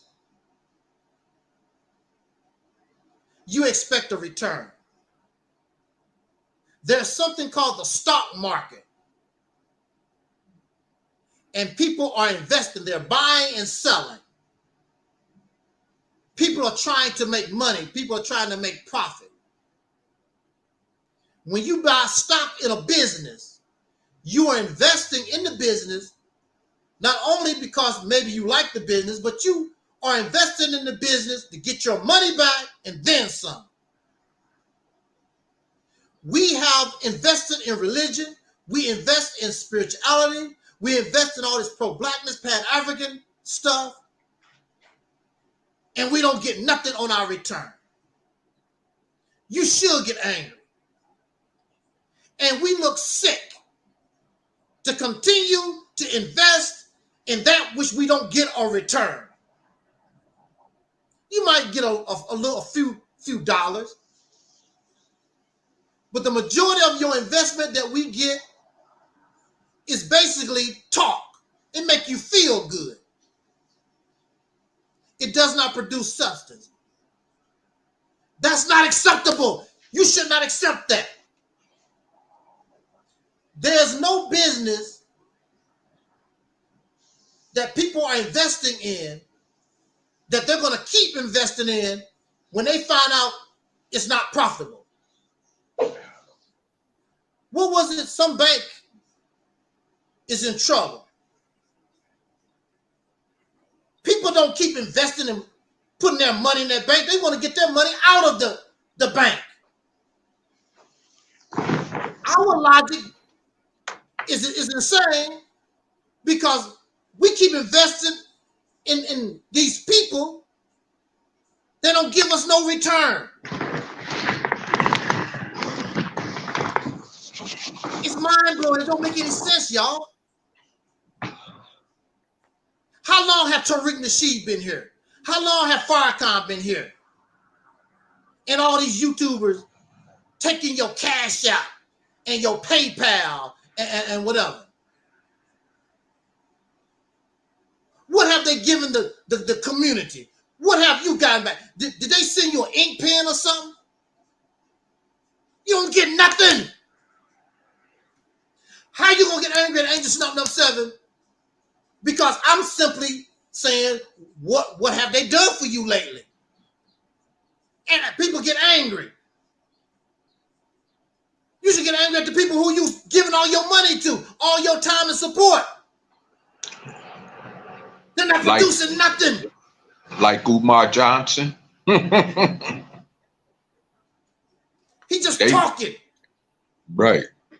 All over the world, all over this country, somebody is paying or whatever. He's constantly moving. He's going to Africa or Haiti or whatever. He's not producing nothing. He's been building a school since 2014. It's 2023 now. And the school is supposed to open next year in November or something like that. Who knows how many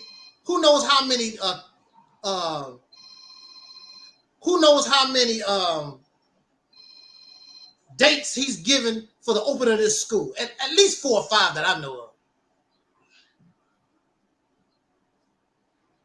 He's taking on a project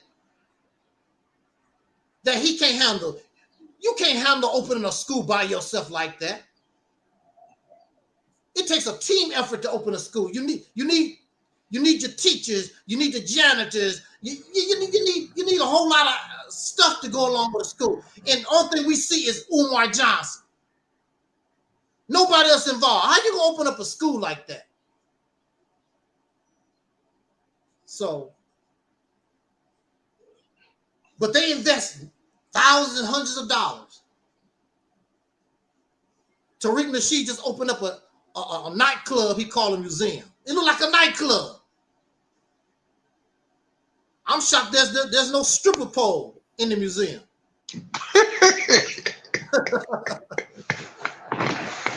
And it's mind-boggling. That's acceptable.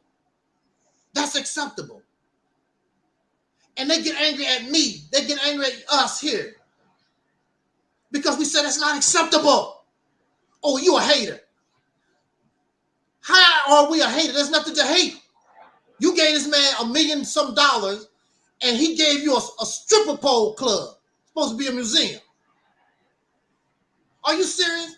You done gave Louis Farrakhan millions of dollars. There's no housing project. There's no clinics. There's no grocery stores. He ain't did a damn thing except run his damn mouth.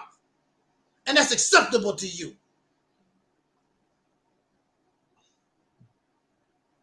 It's not acceptable no more. Somebody got to say no. You got to stop supporting these damn clowns. You don't have to support Angel Snuff 7. I know I'm not your cup of tea. You can't handle the level that we operate on. There's better people out there that you can support than these losers who's working. Probably these people don't even make YouTube videos. They're just out in the community doing the real work. You don't support them. You can support these clowns. They popular. Somebody gonna tell me you ain't popular. Nobody listen to you. I said, well, Adolf Hitler was popular. We see what happened with that one. He was popular. Adolf Hitler was a rough guy. You ought to see what he did to his own people to put himself in the position that he was in Germany. He was a rough character. But he was popular. And we see what happened with that. Jim Jones was popular.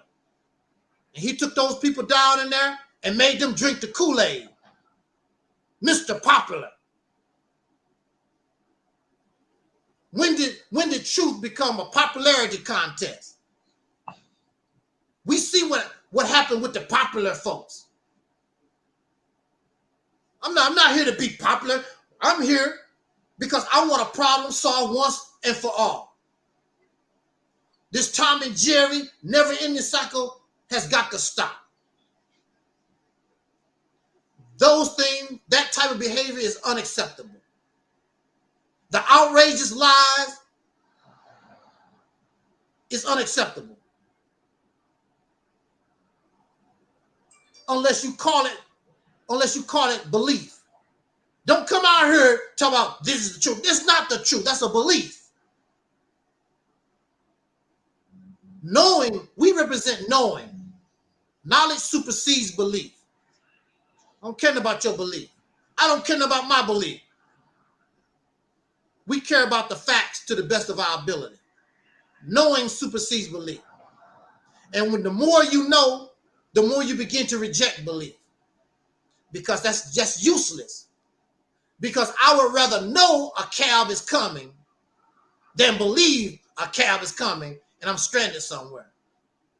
Which one would you want to live if you was out somewhere stranded? Would you rather know a cab is coming, or Uber is coming, or you got to believe? You believe one. I'd rather know. I'd rather know. If you believe, the cab might not never come. But when you know, all right, this cab is going to come. And there it is. When you believe, it might show up and it might not. Because you believe it. So that mean if you on a smooth sidewalk pavement, but you don't know a cliff is ahead, you know what I'm saying? But you thinking this whole paved out, right. Sidewalk is just stretched out long as you could go. But then when you get to that place, and then you end up falling over, not realizing you just led your own self to a cliff. You was walking under the pretenses of the belief that the sidewalk was everlasting. Exactly. A belief. Exactly. And your happy ass fall off into oblivion. Right. Well. And I just want, before we close out, I just also want to just say this too, is that, piggybacking off something I said earlier concerning Eric Muhammad. Yeah, he came out there with them black boot fatigues and black pants for military fatigues on, and the gloves he was wearing like he was ready to do battle, and got humble and wanted the dialogue, but he ain't never like that when he get behind that rostrum.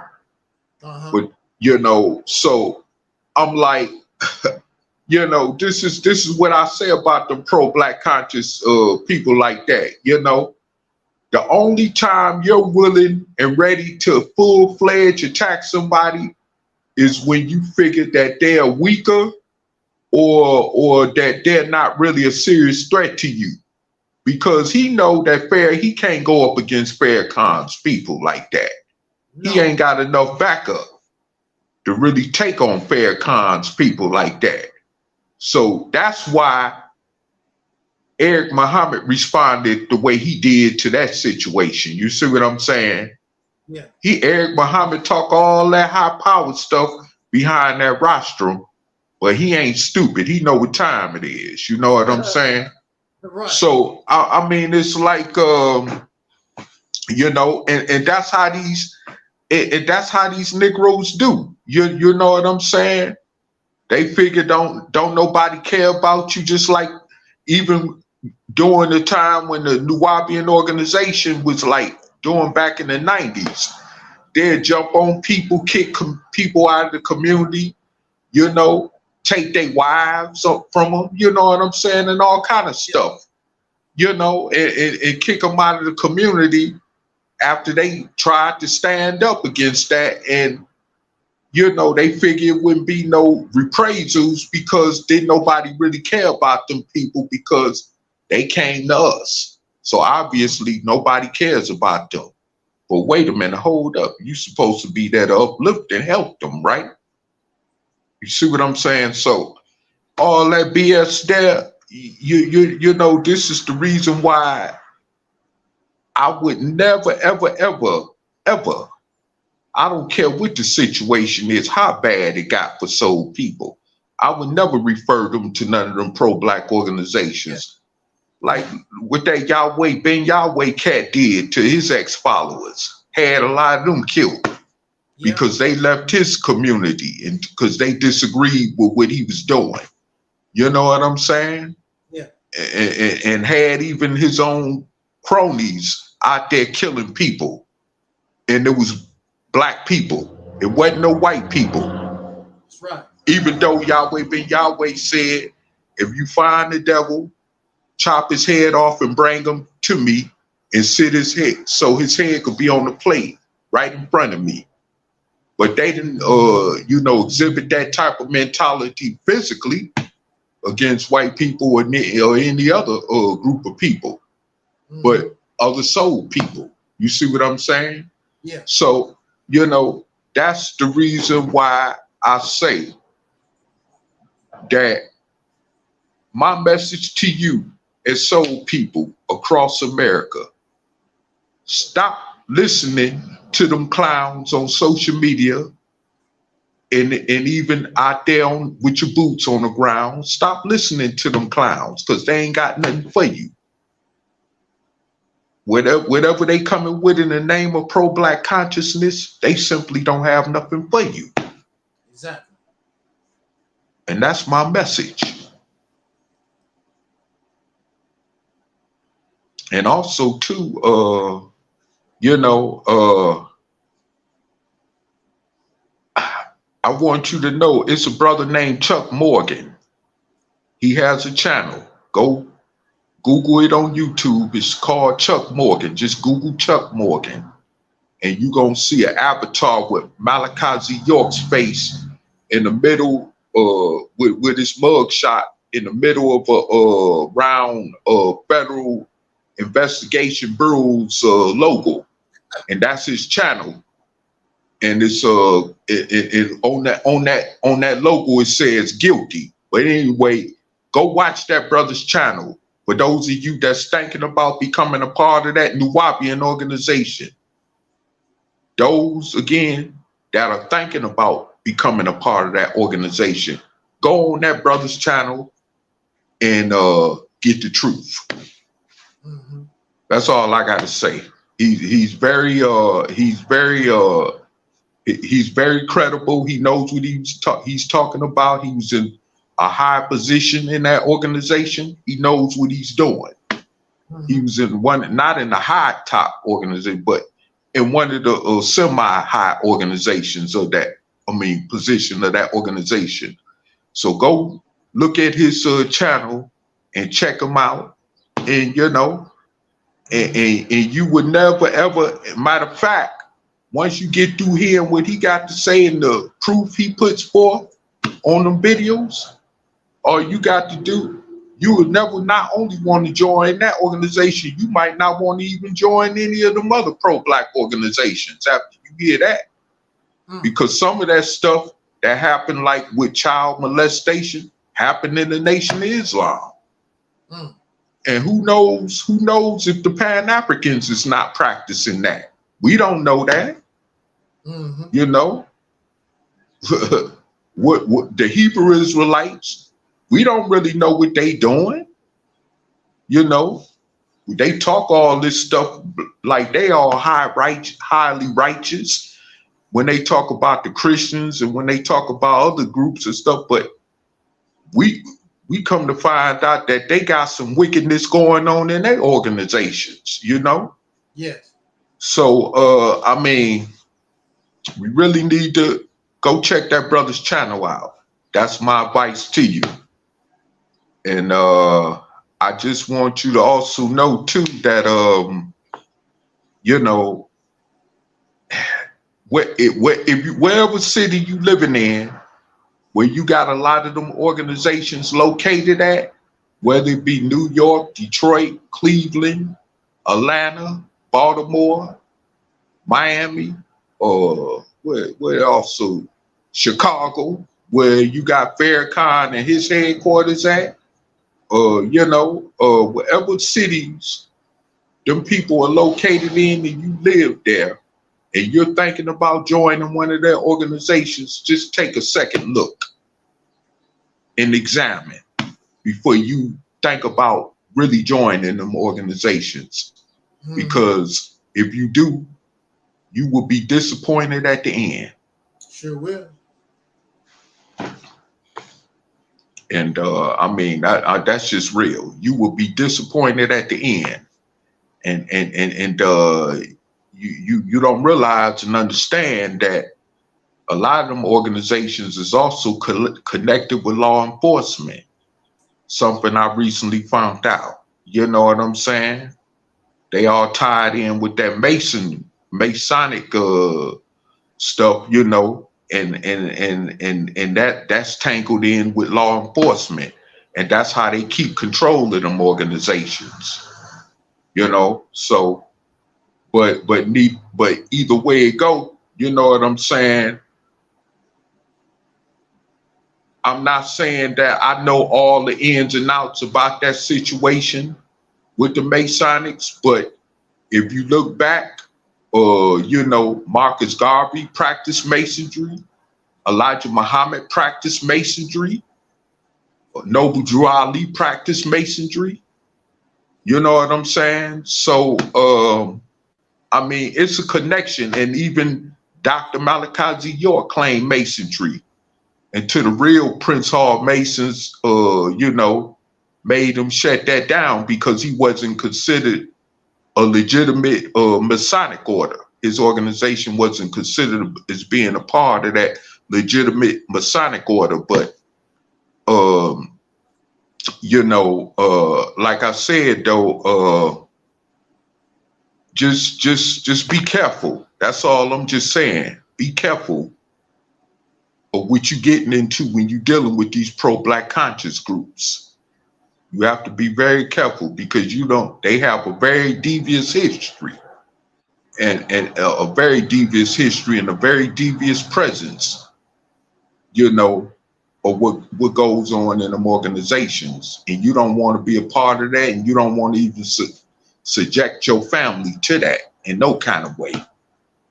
You know, I'm a living testament of it. Brother Taalik is a living testament of it. You know, like he said earlier. You know, so like I said, we got to be very careful of what we, even with the religion thing, you know, we got to be very careful what we get into, because you don't know what these people is about. You know, they can lead you down the slaughter before you know it. You done lost everything, ain't got nothing. Just you know, out there, strapped butt naked, ain't got nothing. You know, and they ain't gonna help you off the ground. That's one thing I do know. They not gonna help you off the ground. So I mean, you know, you need to wake up and understand and realize that they're nothing. Most of them organizations is nothing but a monetary racket fraud, using them teachings, you know what I'm saying, as a front to get money out of people any kind of way they can. That's all that's about. A lot of them people that call themselves leaders of them cults ain't nothing but you know, known predators, pedophiles, convicted felons, you know, former convicts, and all that kind of stuff. You know what I'm saying? And the list could go on. That's what you're getting yourself involved in when you join in them organizations. That's what you tying yourself with when you join them organizations.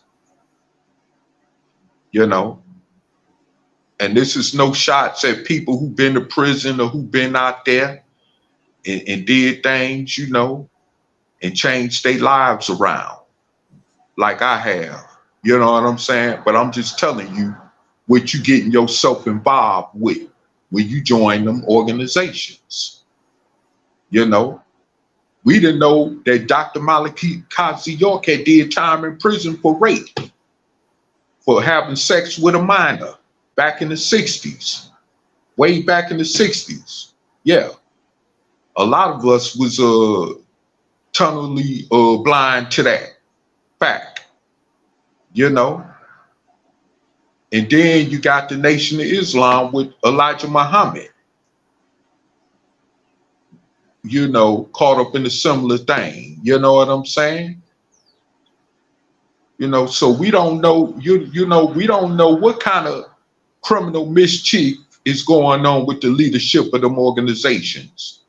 Because obviously it got to be coming from up to down the pipe, or where all the corruption stems from. You know, and I mean, hey, we got to understand and recognize the truth for what it is. And stop playing games. You know, stop being, you know, flunkies, and stop being, you know what I'm saying, just gophers, like somebody used to tell me a long time ago. You know, stand for something instead of falling for anything. That's just the bottom line,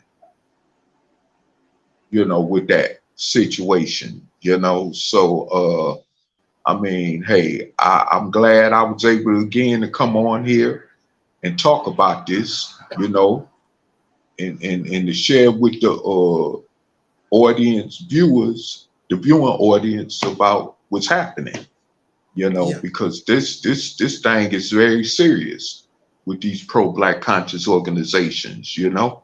I mean, you know, it was, I mean, I remember hearing about it in that Nuwaubian organization where they needed money, where they had sisters down there in Atlanta prostituting their bodies to help bring money to the organization. Come on. What type of form of upliftment is that? Wasn't that supposed to, that organization based its teachings supposedly off of some of the teachings of Elijah Muhammad? And what did they teach in the nation? Serve and protect the Black woman? So how you gonna have a black woman, a soul black sister out there prostituting herself just to help get money for the organization? You see what I'm saying? So I mean, yeah, I mean that's what I'm talking about. So I mean, yeah, this is really crazy, you know, and we need to wake up. We need to wake up to the realities of what's happening. You know, I wouldn't put nothing past what goes on in these pro-black conscious organizations. It was a time when people even would try to bring stuff like that to our attention, you know, to my attention, and I would just blow it off like, oh, you just trying to be a slanderer, you just hating on the organization, whatever. But now, I wish if I seen them same people, I wish I could actually just walk up to them and shake their hand. Yeah. Literally, and say thank you. For real. Because I mean, what they was trying to show a brother then is what I clearly see now. And what I clearly see as far as where I unfortunately invested my time to some point in, you know, ain't no telling what my life could have went if I would have, you know, if I wouldn't have been caught up under that mindset. Yeah.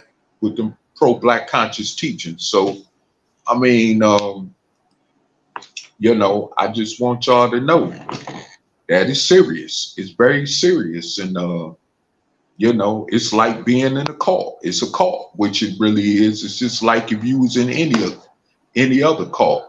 Just like the brother, just like what the brother said about Jim Jones. It wasn't no different from that. It wasn't no different from that cult down there in Waco, Texas. You know what I'm saying? So, I mean, you know, a cult is a cult. No matter what, it's a cult. And it has people doing things, you know what I'm saying, that will blow the average mind. You know, it really would. I mean, it had you doing things that you would never imagine doing. That no one with you know, common sense would imagine. You know what I'm saying? I mean, it would have you doing some serious, crazy stuff. You know, to put you actually, you know, how can I say it? It would have you doing some stuff where your mind will be completely caught up in the matrix, and you wouldn't know which way to go from here to the go. That's how, you know, very hypnotizing them pro-black conscious teachings is, or are, rather to say. And you really don't want to be caught up in that under no circumstances. And I mean, I hate it for the children, the wives, the families that had to go through that in that organization, and these other organizations with similar stuff like that is happening. When you're talking about child molestation, when you're talking about physical harm, mental harm, you know, being scarred for life, traumatized for life, you know what I'm saying? You know, just like look at Malcolm X's family. They still traumatized from his assassination. Yeah. You know, that's been what, almost 60 years ago. Almost 6 decades of traumatization. And today they still trying to get lawsuit money for his wrongful death. You see what I'm saying? So I mean, it's just crazy. And actual people that did it didn't even go to jail. It was a few that went to jail that wasn't even supposed to have been in jail over his murder. You know what I'm saying? So I mean, it's crazy. You know how much traumatization that is. I mean, I could imagine what they going through, probably, you know, every day dealing with that for almost 60 years. So yeah, you know, these organizations don't mean nothing. You know, the same stuff like Farrakhan got his organization twisted up with called Scientology. We done heard stories about Scientology. You know, that's why somebody like Farrakhan would embrace something like that, because it has the same connotations when it comes to corruption like his organization do. You know, they not gonna, like brother said, they not gonna get out there and support or align themselves with organizations that's really doing stuff out there on the streets to help the people like they claim they want to do. You know what I'm saying? They not gonna get out there because it's no monetary benefit. Because they know when they get out there and help people, they know they got to really help people. You see what I'm saying? You know, they know it's no time for play. They know they really got to be into helping people.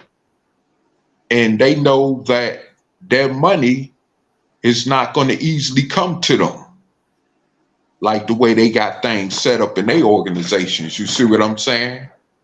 So that's why they don't bother with stuff like that. You know? As a matter of fact, same pro-black conscious leaders or teachers turn their back on our brothers and sisters every day that's getting killed by the police, that's getting racially profiled. You know what I'm saying? So, I mean, people could say what they want to say about Benjamin Crump and all this, but they don't have no Benjamin Crump type people getting involved and stuff like that, because basically they don't give a damn. You know, it's all about them getting money. Right. That's what it's all about.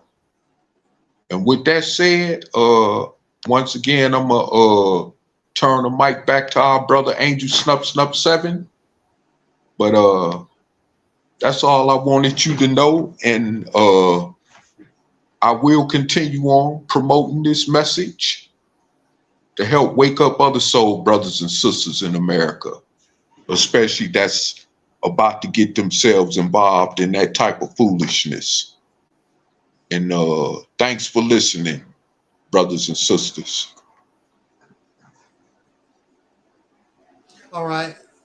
We're going to go ahead and bring this to a live stream to an end. We're very happy that you joined us. I just want to address a person in our chat room, Mr. Big Bank. They asked him, "What's up?" or something to that effect. He said, "Chasing the paper." See, that's our problem in this country. What's up with you? I'm chasing the paper. Who paper you chasing? You chasing the Peckerwood paper. It's not your money. It's not your paper. Your face is not on there. George Washington, Abraham Lincoln, Thomas Jefferson, Franklin Roosevelt, whoever. Even the pro-blacks, they chasing the Peckerwood money.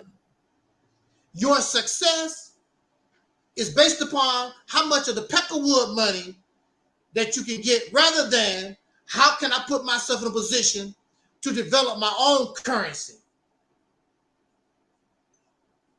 To take that money, to heal myself, because we know they're not going to give us any reparations. So what can I do? How I'm going to take this money, whatever I can get from out of this racist atmosphere, what can I do that to turn it so I can turn things around for myself?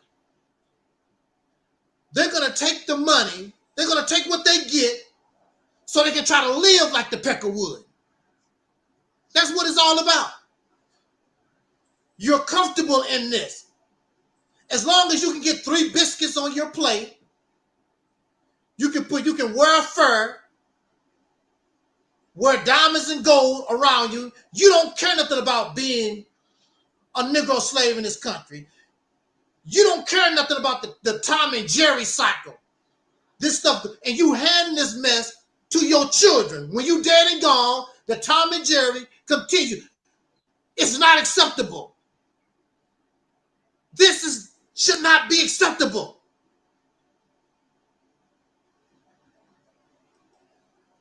This has to come to an end. How can you love your children? How can you claim that you love our future generations and you're going to hand them a problem you could have solved? But you're too busy chasing the paper, but not making the paper for yourself and giving it value for yourself. Because it's easier to spend another man's paper than develop your own paper. Why don't you just, look, why don't these people just admit you're not competent enough, you're not smart enough to do anything like that.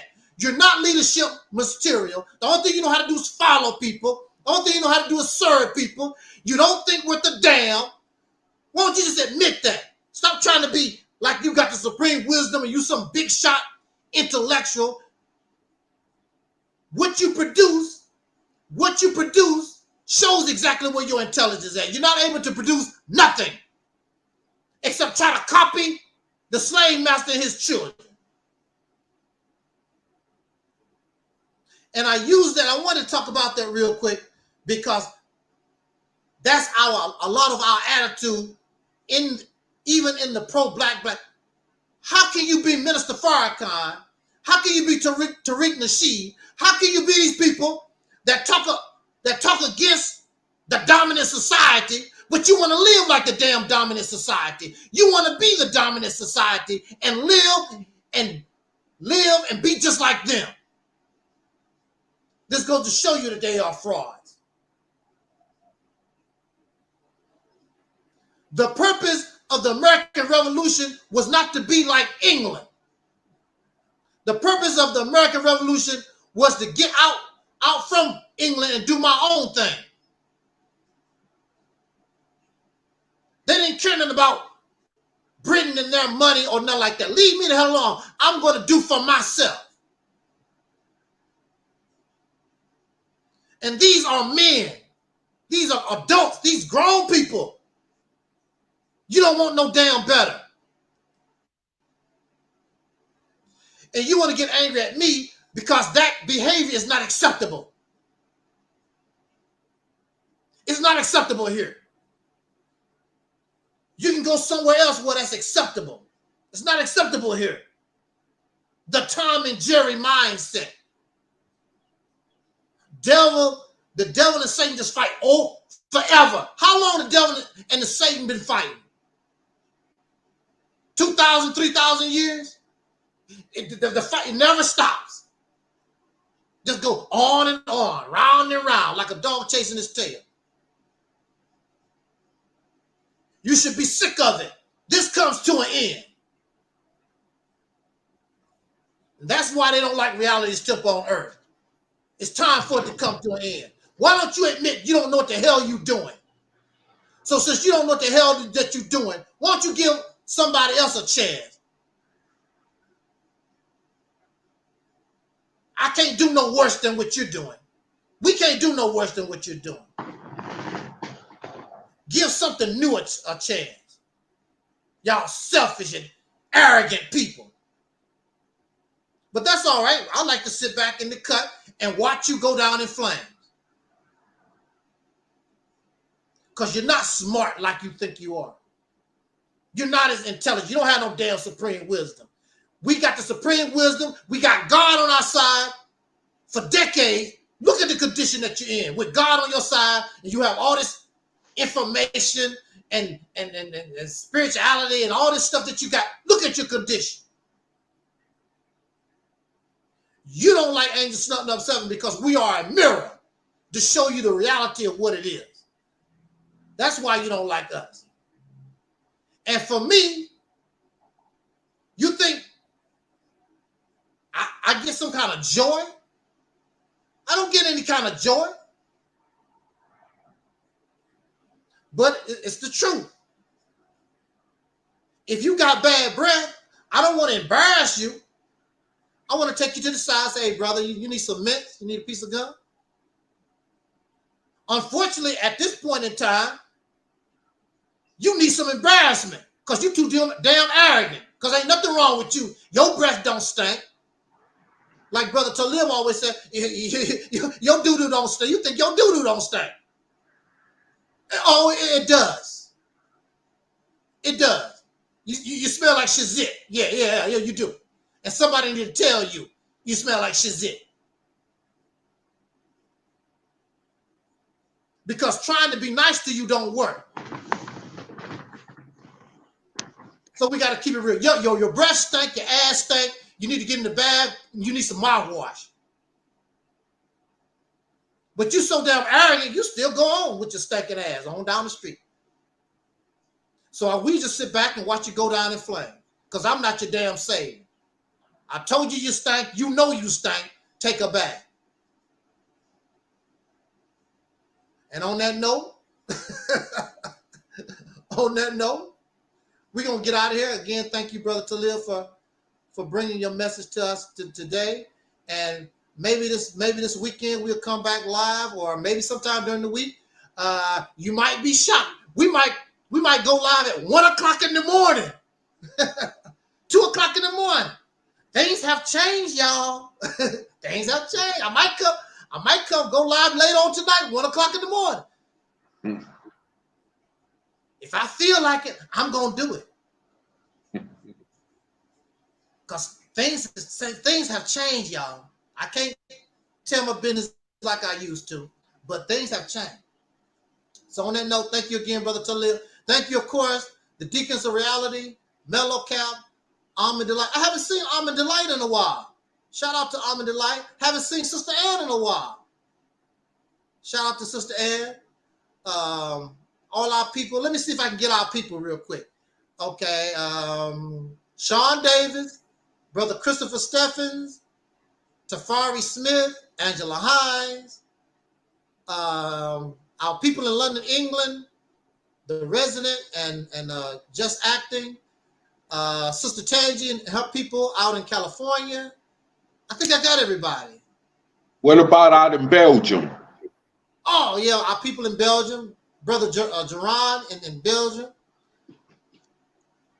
And let's see. I think I got, there's only 10 of us. So we should be able to remember 10 people. Oh, Brother Denzel. How can I forget Brother Denzel? Yeah.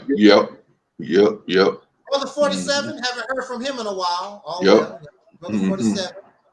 And Brother Bruce and our people there. I hope they still our people. I don't know. We never know. People be hating us. You know? I don't know. They smile in your face. Next thing you know, they disappear. That's the way it is. Oh, well, I've been dealing with that since 2007. So, you know, they here today, gone tomorrow. Do you know how many people I've seen come and go since 2007? I don't see not one. I don't see none of the people when I first got started. None of them. But that's how it is. People can't handle reality, and people don't want to admit also they just comfortable living this life. And they just want to feel good. So they listen to these videos, hoop and holler, and that's all it is. They get comfortable in this mess. Why don't you just, if that's all you are, just admit it. You don't want to change nothing. You just want to hear some good preaching, some good teaching, some good entertainment. Why don't you just admit it? Just tell Angel Snub 7, well, brother, I'm just here to listen to you run your damn mouth for the entertainment. Just say that. Don't talk about act like you some kind of revolutionary and you really serious. You're not serious because, see, your actions speak louder than your words. So you don't fool me. I know what I'm about because my actions spoke louder than my words. I don't have to put on no show. All my life, my actions speak louder than my words. But if that's all you about, just admit it. Don't try to pretend like you some kind of revolutionary. No, you're not. You just found another preacher to entertain your happy ass. Well, just admit it. Because you don't fool me. I know real and I know fake ass folks. Actions speak louder than your words. Your actions speak what you about. I don't mind you coming here and listening. So what? But don't come to me and interact with me like you serious about one. No, you enjoy your 3 meals a day. You enjoy your 3 meals a day, getting you some poutine or some ding-a-ling now and then. You know, and you might smoke a little weed. Just admit what you are. Like Brother Craig. Brother Craig finally admit he's a weed smoker and a hog eater. He and a drunk. He finally went on and admit it, talking all that Pan-African stuff. And that's what he was all the time, which I already knew because your actions speak louder than words. I didn't see no real activity from him like that. He just want to come on YouTube and run your damn mouth and talk and blah, blah, blah. But if that's what you are, you only fool yourself. You don't fool me. If that's what you are, just be real with it. Look, Angel, I just want to come here and run my mouth and whatever. And maybe maybe I can get with Mellow Cap or somebody, one of your people in the chat room. You know, just be real with it. Don't be fake, because you only fool yourself. Because your actions speak louder than words. It don't bother me. I'm cool with it. But don't put on a front like that. You more than that, because I know what you really are. I've been doing this for too damn long. I know what I am and have been all my life. I was born during Jim Crow. And as soon as I was a little boy, and as soon as I heard what was going on, I wanted to jump in the fight.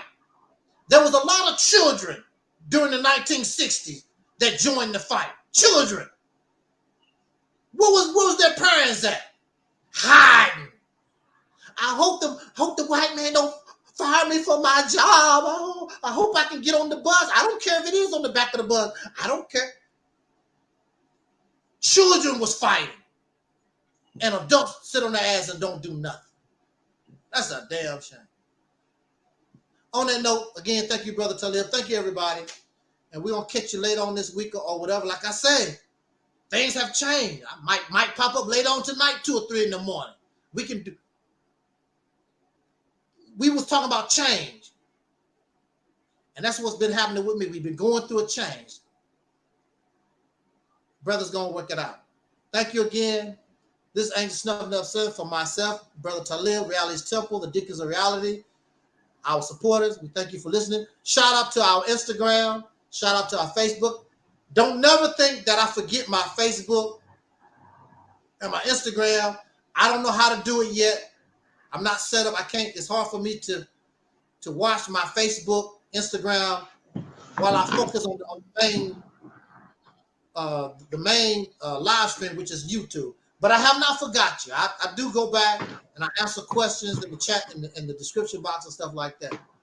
So, but I don't know if Facebook brings some of the numbers. I might do the main live stream on Facebook rather than YouTube. So at one time, Facebook was keeping up with YouTube. It was enough people watching Facebook, almost the same at one time. Then my Facebook dropped off a little bit. That's because they keep messing with my channel, putting me in Facebook jail and all this crazy stuff. They always messing with me, always. But you know why? Because here, myself and Brother Taalib, all of us here, we keep it real. That's why. So on that note, let's get out of here. Like our ancestor Duncan used to always say as important, we wish you love, peace, and soul.